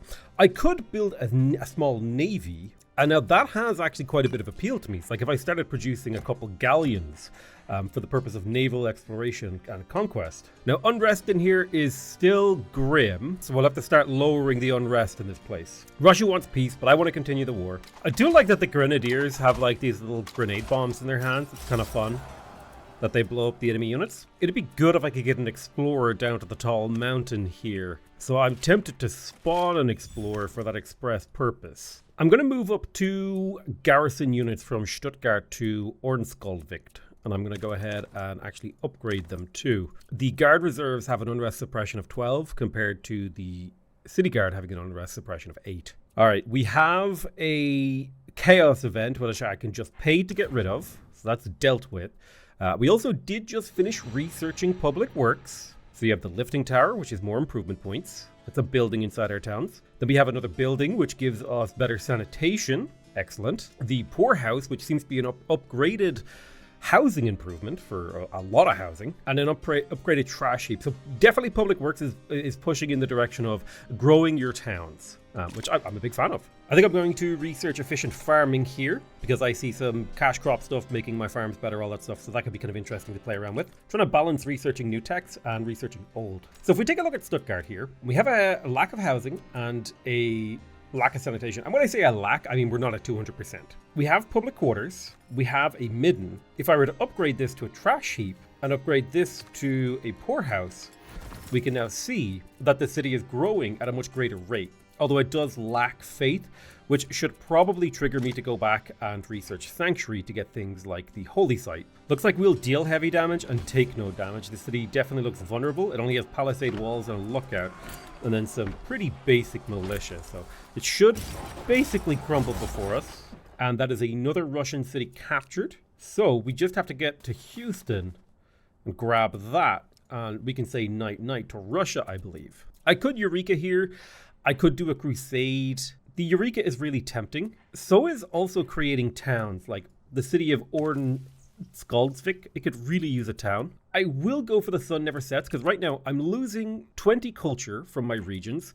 So if I go to my empire here and I upgrade to the sun never sets, I will only be losing 13 from regions. So that's actually quite a bit better. Now, I do want a town in Ornskjoldvikt. And in terms of town options, we have farming towns, lumber towns, mining towns, mound traditions. So I don't see a whole lot of mound potential here. I do see a really good lumber town right there.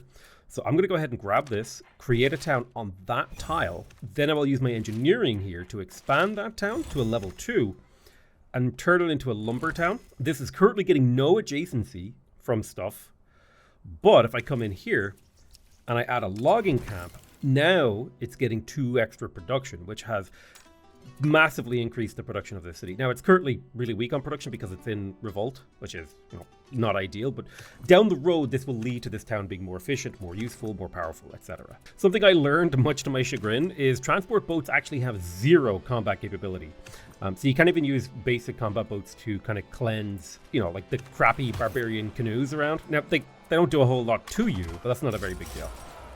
Yeah, so we had a pretty bad modifier for attacking up onto land, but now that we're here, we should be able to clear this island and potentially even settle it. Ooh, an undiscovered thing. I definitely need to get a explorer over there, but it's a little bit too expensive to spawn them right now. Now, in terms of my empire, it would be nice to get a reformed empire and also some domestic export slots. So we'll kind of play around with this. Maybe I'll go ahead and get the settler right now because I could settle a pretty nice vassal city here at the very least. Also, taking a look at the capital, we have a poorhouse here that we can upgrade, as well as a midden up to a trash heap.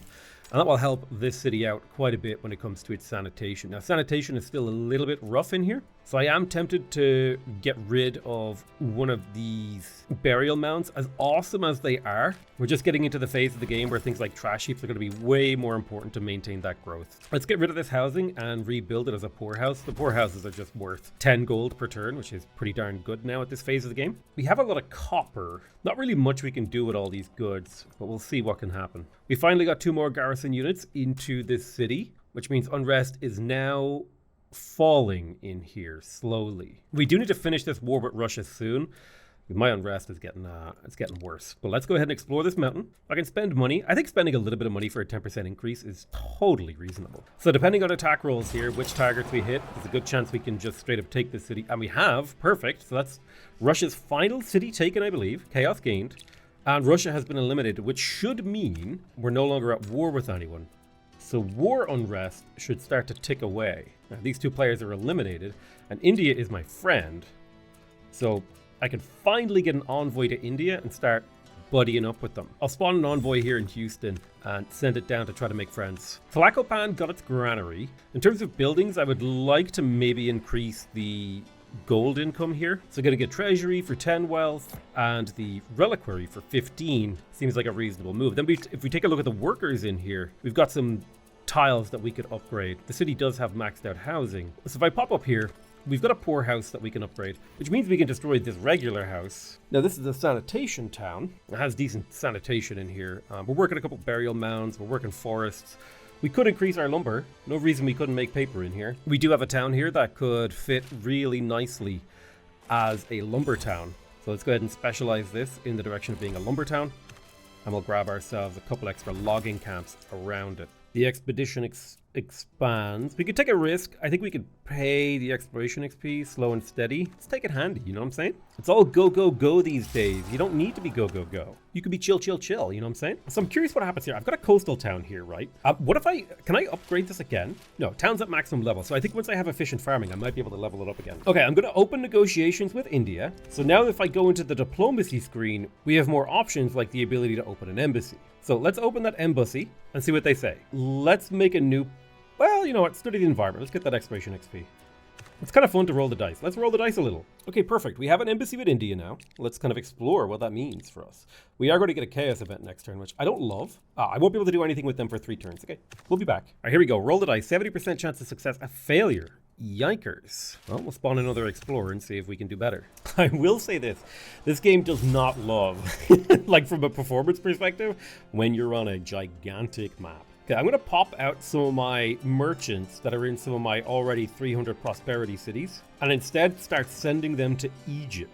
Sorry, not to Egypt, to India. Dortmund built 2 galleons. I do think the waterworks here would be nice. We'd get our sanitation up to a higher level, which is something we definitely want. The lifting tower would be nice. It is only 2 improvement points per turn, but I guess that's a reasonable improvement. The logging camp here, I don't think I own that tile. I'll put a logging camp here too.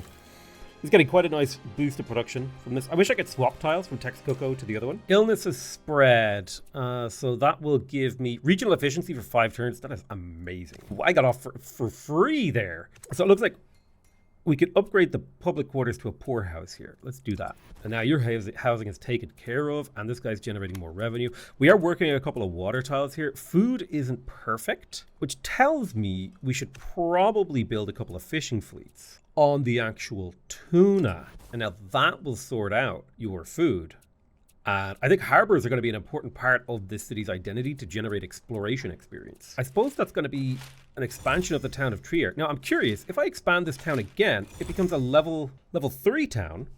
It gets adjacency from everything around it, I think, and has 6 city militia compared to 4 for this. So it actually becomes easier to defend and more valuable, which is kind of exciting.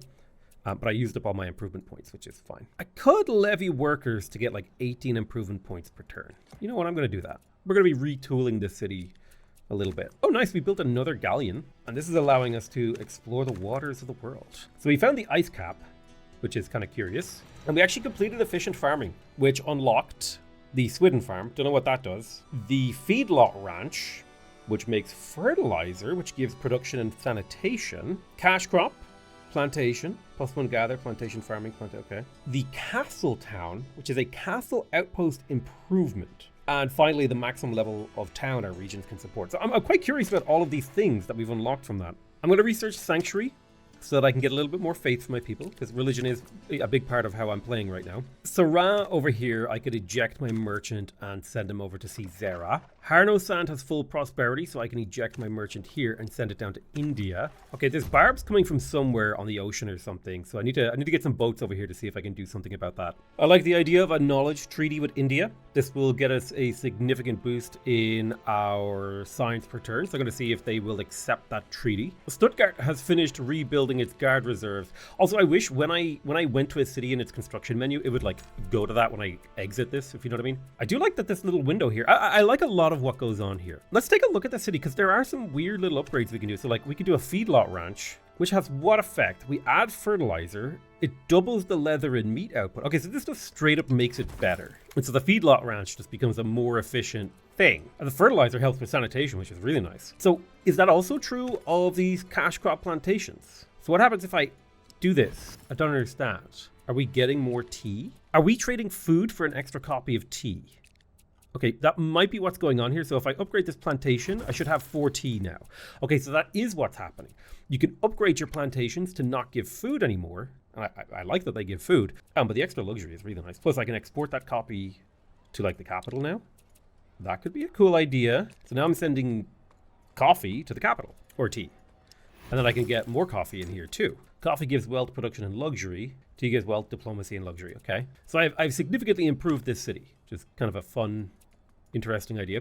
Now, Trier is a level 3 town.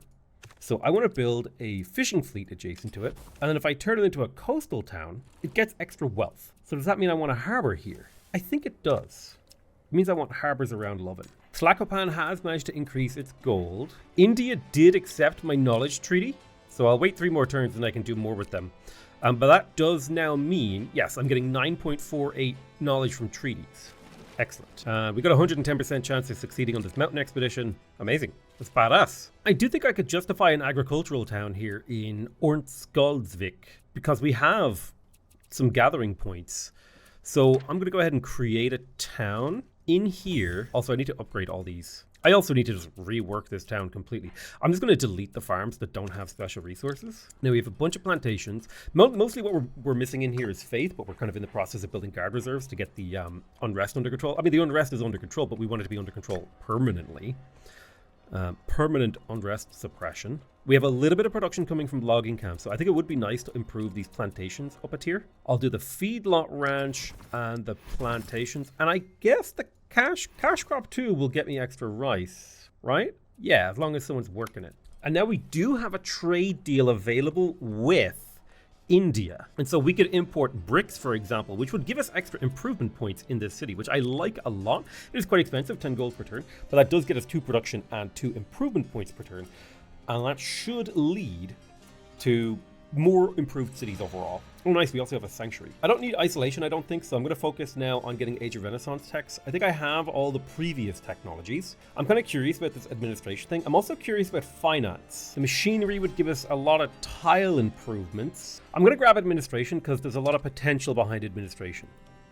If social doctrine works how I think it is, where it gives you a social fabric wildcard, if I could get a social fabric wildcard every few turns from my culture ability, I could get my army to be basically free to maintain. I could make my improvements incredibly cheap. There's just a lot of potential behind some of these decisions, so I kind of want to explore them. This explorer will now become a leader for my army. He's a leader 5.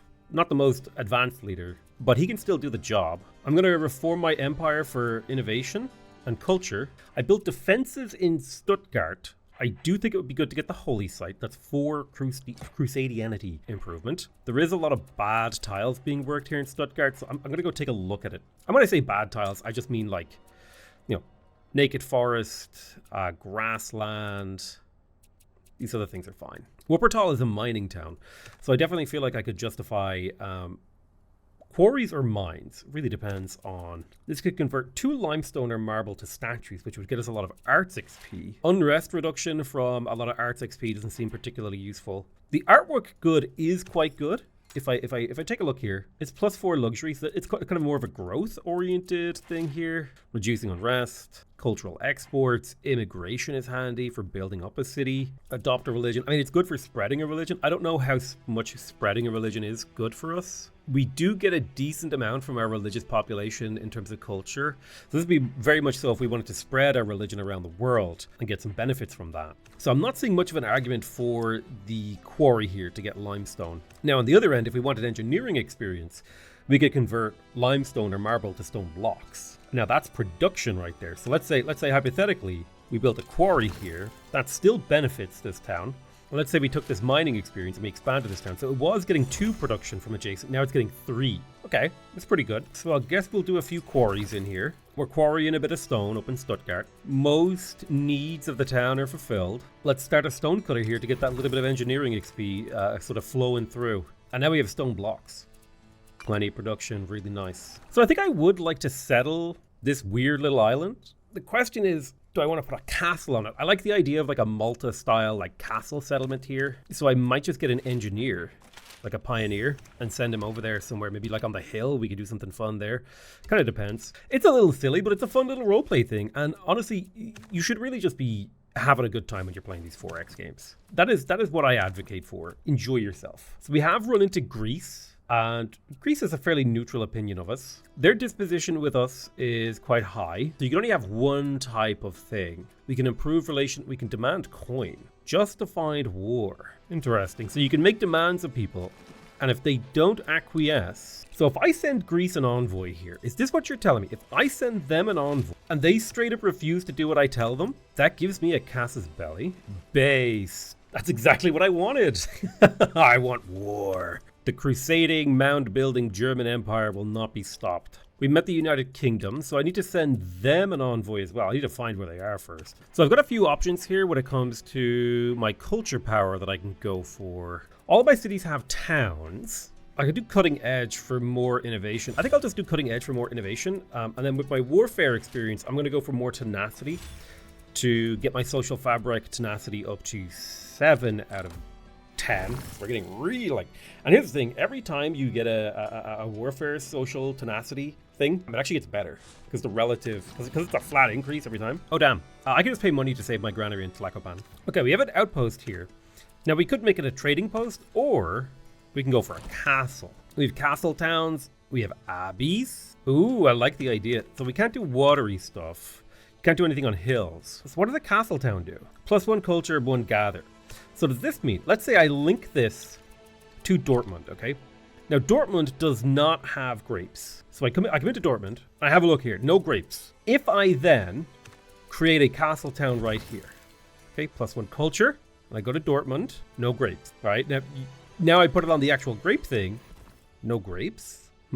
Curious. All right, so let's get rid of this castle town. I believe Dortmund has only so many religious texts, so if I make an abbey, now it has 3 religious texts. Okay, so if I destroy this and I put an abbey here, it should have 4 religious texts. And it does have 4 religious texts. Okay, I figured out how I'm supposed to fulfill the need. Let us explore the mysterious jungle. I can easily pay this exploration XP to get the success rate up. Honestly, I want the success rate to be as high as possible, purely so I don't have to interact with them as often. We're also doing the Aurora. We've got a 90% success chance. We rolled it. Easy clap. I do like the expedition stuff, and I really do feel like it would be awesome if, like, basically every gameplay mechanic in this game eventually got, like, a patch or a DLC or something to, like, bring it up to a new level. Awesome. We just finished researching administration, which gives us the ability to turn culture into social fabric wildcards. Big fan of that. I could, in theory, start the Age of Enlightenment. I don't think I need to. I think I'm kind of happy to stay in this older era. I mean, on the other hand, it could get me... let's just go to the Age of Enlightenment. Now, I think I'm allowed to go from 1, 2, 3, 4, 5, 6. So I'm allowed to go to the end of the Age of Enlightenment. So let's go ahead and get started. Get into the juicy content here in the ultra late game. So we completed the Aurora. I'm going to send this guy back to my lands to act as a general later. I'm currently in the process of like clearing out islands of barbarians. So we have the option here to upgrade a couple of these rice cash crop plantations, and I think I will do that. And I'll also do the cotton plantation here as well. That should net us a surplus of rice. Now we can turn rice into 3 different things if I recall correctly. Let's check the sanitation. Okay, I could boost the sanitation a little bit. So I'm going to exchange one of my burial mounds. We'll destroy that. And I'll get a trash heap over here. So it's like a three trash heap going on there. And that puts me up to my sanitation level, so I feel safe to get rid of another burial mound. I mean, that culture was really significant early, but it doesn't seem to be doing a whole lot for me right now. There are situations where mound builders might be really good. I mean, the less food needed for population is really good. I guess I could get rid of the religious scribe here. Okay, hear me out. I got an idea here, right? I'm going to go ahead and expand this town to bring it up to level 3. So now it's getting extra sanitation from adjacent things. So if I get rid of this, and I put another burial mound there, now we're basically getting double the value from these burial mounds. This is actually quite powerful.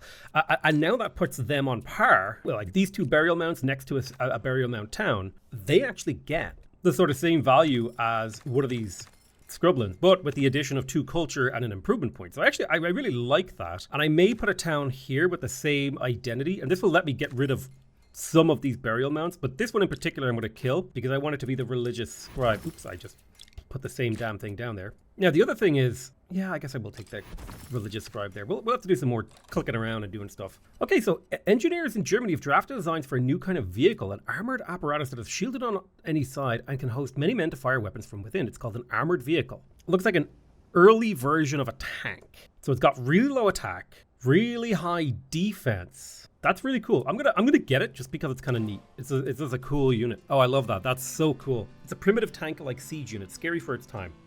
So it's a total combat strength of 70. So it doesn't do a whole lot of damage, but it can tank really nicely. I wonder if I put this like in front of some kind of DPS unit. You know what I'm saying? Like put an armored vehicle in front of a couple, I don't know, crossbows or even catapults. Like we could do something fun like that. I kind of like the idea of like 2 armored vehicles. Or like an armored vehicle in front of like a crossbow. A line of crossbows just shooting. There's something about that just tickles my fancy. Now, speaking of upgrading towns, Tlacopan is making a decent amount of tea, but if we do the cash crop plantations, we can make a lot of tea and a lot of olives, which will definitely justify another olive oil boost of some kind. Now, it can be turned into 2 different things. I think as it stands, we're turning it into olive oil, but it can also be turned into delicacies, if I recall correctly. Yeah, so we can turn olives into delicacies, which is 10 food, 4 luxuries. Cooking oil is 8 food, 3 wealth. And you also get diplomacy XP.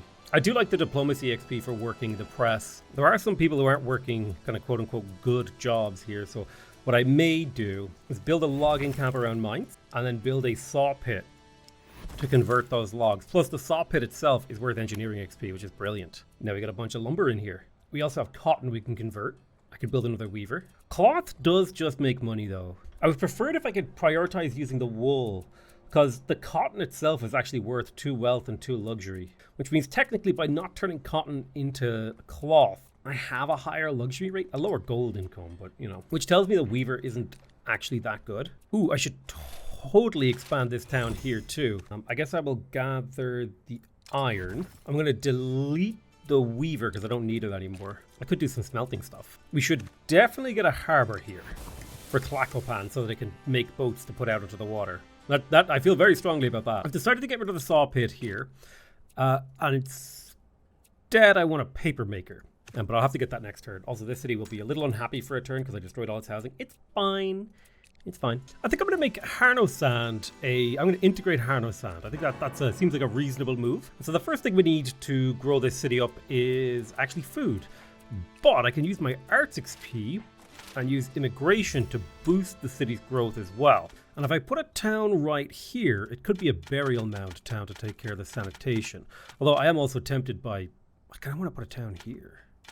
Can we make like a hunting town with game? I don't know. So Dortmund has built everything that I could possibly build. So I can continue to develop a military, or I could levy my workers. And I think the thing to do is to develop the military, like building galleons to take over the world. Seems like a reasonable move. Exploring, conquest, all that stuff. I'll spawn a merchant in Houston to start sending it to India, because I'm assuming if I start actively trading with India, I'll start to make like insane amounts of money. All right, let's put a trader in here. Now it generates wealth proportional to the population.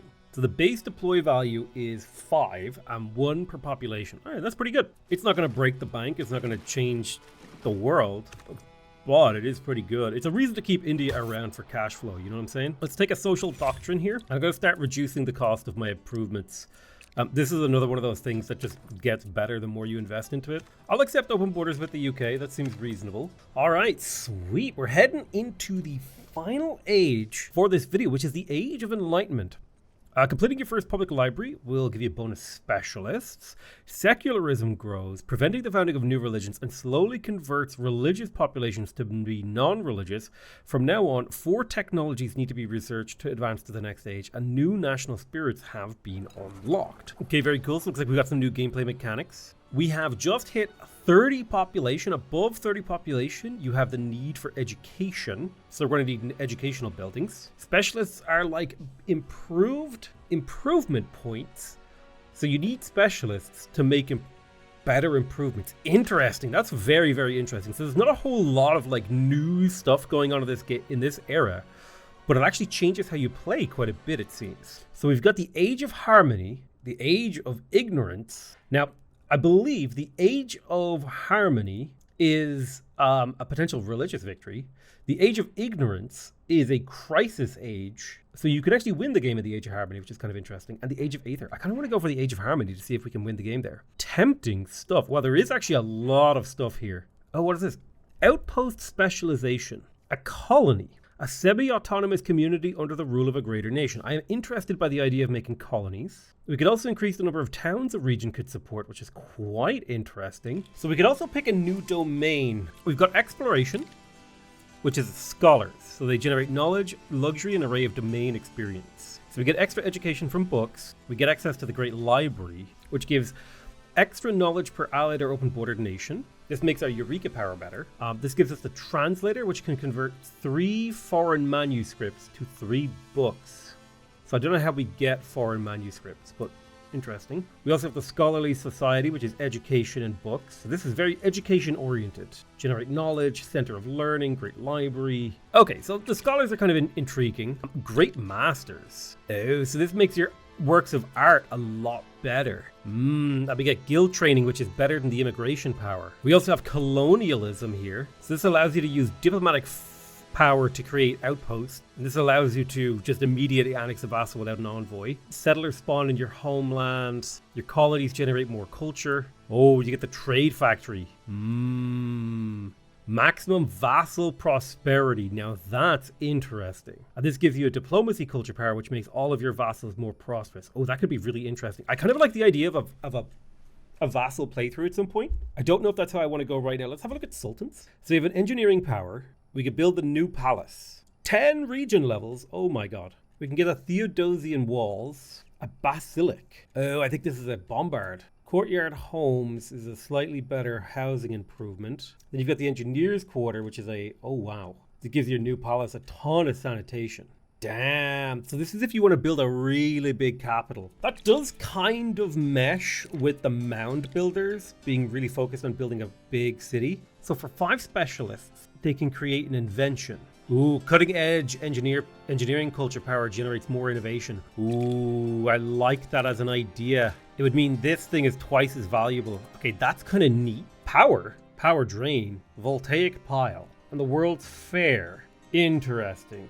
We only have one of those. I do really like the idea of going like innovation focused. Let's have a look at potential warfare. Unlocks the jungle farm. Weird. The Pyramid Temple gives you need. You've got the Jaguar Warrior. This makes the Jaguar Warrior even better. We could do human sacrifice. Sacrifice power spawns Jaguar Warriors at Pyramid Temples, and you could build 1 Pyramid Temple per city. Flower Wars increases the spread of your religion in all regions when you slay an enemy unit. This could be a really fun follow-up to Crusaders. Mercenary training camp. Basically a way to convert improvement points into wealth and warfare XP. Less enamored with mercenaries. What about commanders? Okay, so your leader units just get +1 tactics. Your combat units are cheaper to upgrade. You get the Old Guard Grenadier, which is just a better Grenadier. And the Old Guard Cavalry. Units can have more combat XP. Interesting, which is an extra veterancy level. This one appeals to me a lot. Then you get battlefield medicine. Ooh, I like this. Field marshals are always targeted last in combat, so they have a lower target priority. Cheaper forced march. This could be insanely powerful for conquest. And they're also cool. I'm struggling. I kind of want to take sultans because it works with mound builders. I'm going to take sultans. It sounds interesting. We're going to take the new palace because I've been building a super city here. Okay, let's get one social fabric organization. So expansion cost reduced. Now, does that like mean settlers, or does that mean like annexing? I have to assume that it means annexing cities. Stuttgart is lacking a little bit on the faith. Sanitation is kind of okay. I could definitely do a better sanitation. I think I'm just not going to do burial mounds in this particular town. I simply don't think it makes sense just for this town. Now, in order to get better faith, I have 2 workers free. I guess what I could do is I could get rid of the saw pit. While the saw pit is handy, it's not necessary. I'll make another logging camp. I'll make a paper maker. That way we can make some religious texts to get our need for religion up. And also luxury is nice. I will need to get more paper makers though. I need a better paper maker, that's the reality. And so I think what I need is the printing press over here so that I can get the paper mill, because that'll convert paper twice as fast. So I'm gonna go ahead and research the printing press to make my ability to make paper a little bit better. All right, let's rush culture. And then we're gonna go ahead and construct the new palace. And we're gonna do it in the capital, Boosh. So if we don't sort out our education crisis, we will be locked into a crisis age, the age of ignorance. So we want to avoid that if we can. So now we have the new palace in here. It gives unrest, government, art XP. So we need to get engineering experience if we can. I'm going to grab myself a museum for the education. And I'll put a public school over here. And that should, in theory...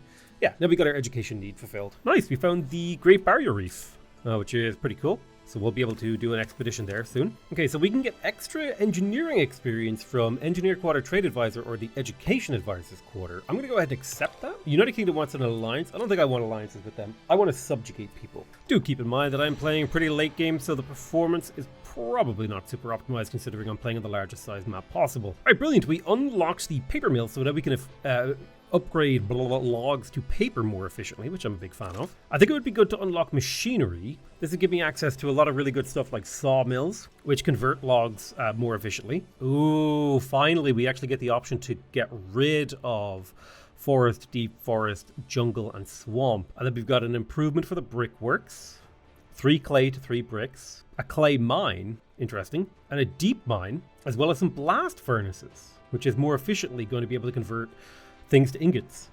So yeah, I think we'll pick up that because it'll actually allow me to improve my economy quite a bit. I've been trying to figure out the religion system. I've been like looking, how is it spreading throughout my lands? And I don't fully understand yet, but I'm also hoping that I can use my arts ability here to spread my religion around down here to the south. Okay, if we take a look at Dortmund, we do have a lumber yard. We have a lot of logs being turned into lumber, but I don't think we actually need that anymore.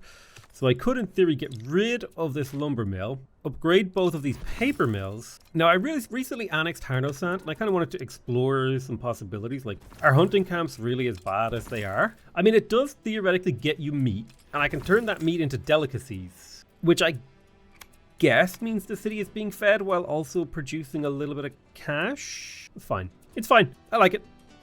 It's okay. All right, let's spread our religion to Perm. If we can fully get the city converted, maybe it'll passively spread religion for us? I don't fully understand. We'll figure it out as time goes on, I'm sure. I'm going to divert the resources from here to my capital. A lot of really good resources in this land. And my capital kind of needs the production more. My capital's production has fallen. So I want all the goods I can get in here. Ooh, double education needed per population would be grim. I'm going to go ahead and just pay to not have to deal with that. That sounds like way easier, but that does mean I'm down on chaos. Although, down to still 7 per turn. My capital city definitely needs more territory to expand into. We're like running out of workable tiles here to make the buildings we need. And this city's only going to grow faster once we actually start popping the Sultan abilities. I'm trying something out here. Harnosand is my city. And I'm wondering, can you like use all of your other cities to like push production into a brand new city that like one that I just annexed, like Harnosand, using their export routes. And so I'm running an experiment here essentially. And so I'm kind of doing a fun thing. I'm importing tools from abroad and then exporting them to Harnosand.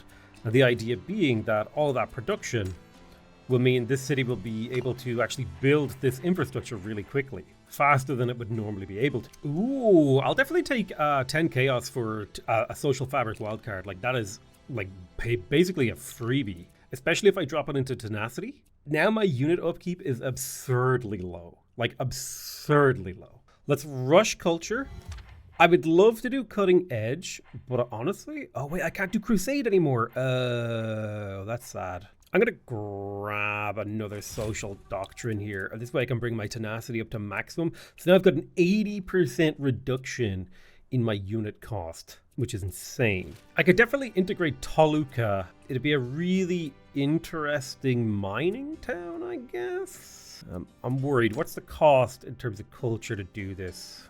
9 culture per turn. I wish these cities here weren't so crammed. Yeah, I'll take Toluca and I'll integrate it.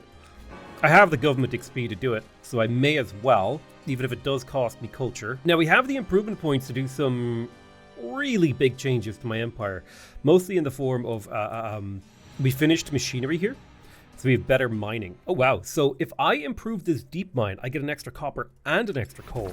That is really powerful. That is twice as efficient, all of these improvements. And similarly, the blast furnace becomes twice as efficient as well, which means we have enough ingots to justify either a toolsmith for production or a weaponsmith for warfare experience. I would prefer the toolsmith for the engineering experience because I need that engineering experience to do the Sultan thing. I'm going to go and take the Theodosian walls here, although I already have. It's kind of weird because the Theodosian walls aren't present, and I think that's because I built the Great Wall here. But I did add an extra 3 to the population of this city. So I'll make some tuna fishing fleet and some harbors on the coast.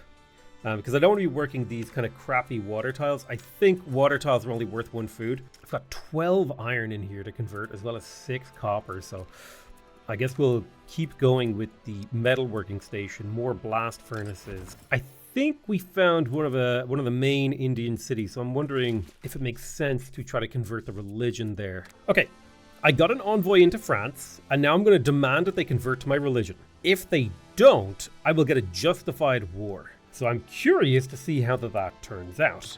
And I also have positioned a whole bunch of troops. No, I wouldn't call this on their border, but near their border. So stopping by the city of Loving, or Loven, it's got good food, it's got good housing, it needs some sanitation, it definitely needs a little bit of luxury, and I could use some faith. Now, I've got a couple furnaces churning along here. I reckon the thing to do, if I make this a deep mine, and this a blast furnace, and I make this a deep mine, and these 2 into blast furnaces, I think I can get, well, I definitely want to make some toolsmiths and stuff, but we're making a ton of ingots here. So Palisade walls are defense 7, 199, whereas Theodosian walls are defense 40, 100, 999. I'm going to kill this burial mound and replace it with a poorhouse, ideally.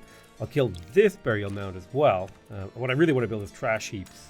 So sanitation will suffer for a little while, but we'll fix it. Okay, so France rejected my religious conversion demand, and so now I can declare a justified war. Now India has joined my war, and my hope is to make use of this actual crusader ability. So I'm going to go ahead and take Lost Faith for the heretical religion reduction on town conquest, and finally we'll be able to get the second religious birthplace, because France did actually found a religion. If I click here, you can see France founded Islam in Nice. So if I can get them converted, it would actually, it would look really good for my religion. Let's spread our religion here. So hopefully they will slowly spread over time. How close are we? Okay, we're up to 22% of the Age of Harmony. We might be able to pull this off, actually.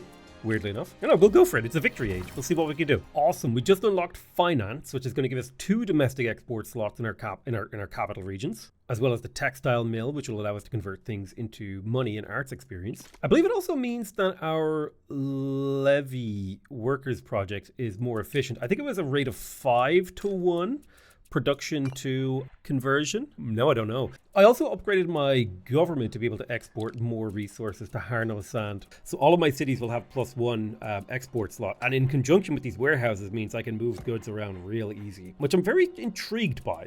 as an idea. So I do have a weaver in the capital, and I don't think that is particularly good at the moment. I could have, in theory, upgraded it to a textile mill, which is worth about 18 gold and an arts experience. But my thought is, my need for things like education trumps that. I just need public schools, man. I'm going to go for the public sphere because this will increase the total number of towns a region can support. And I think my plan is to plonk an outpost in this forest and eventually clear the forest once we have the tech for that.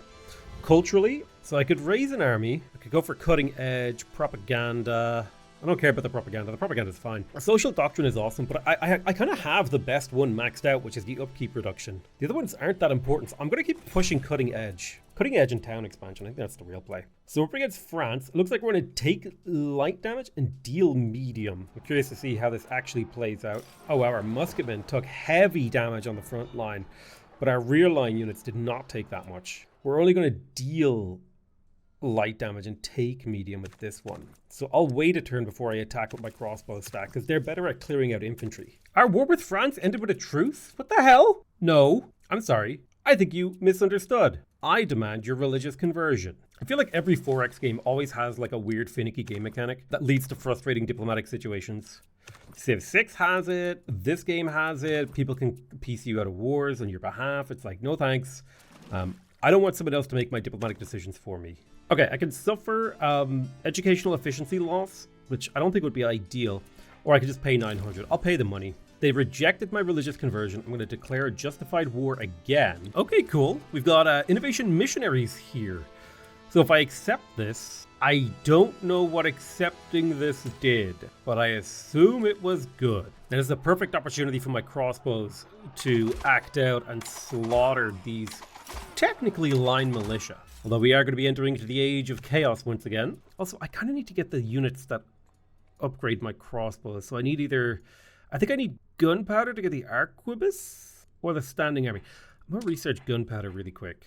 Let me just dip back for that technology real quick. I'll spend my money to rush culture. 1% research reduction cost does not seem that good. So I don't see the power of much in social doctrine.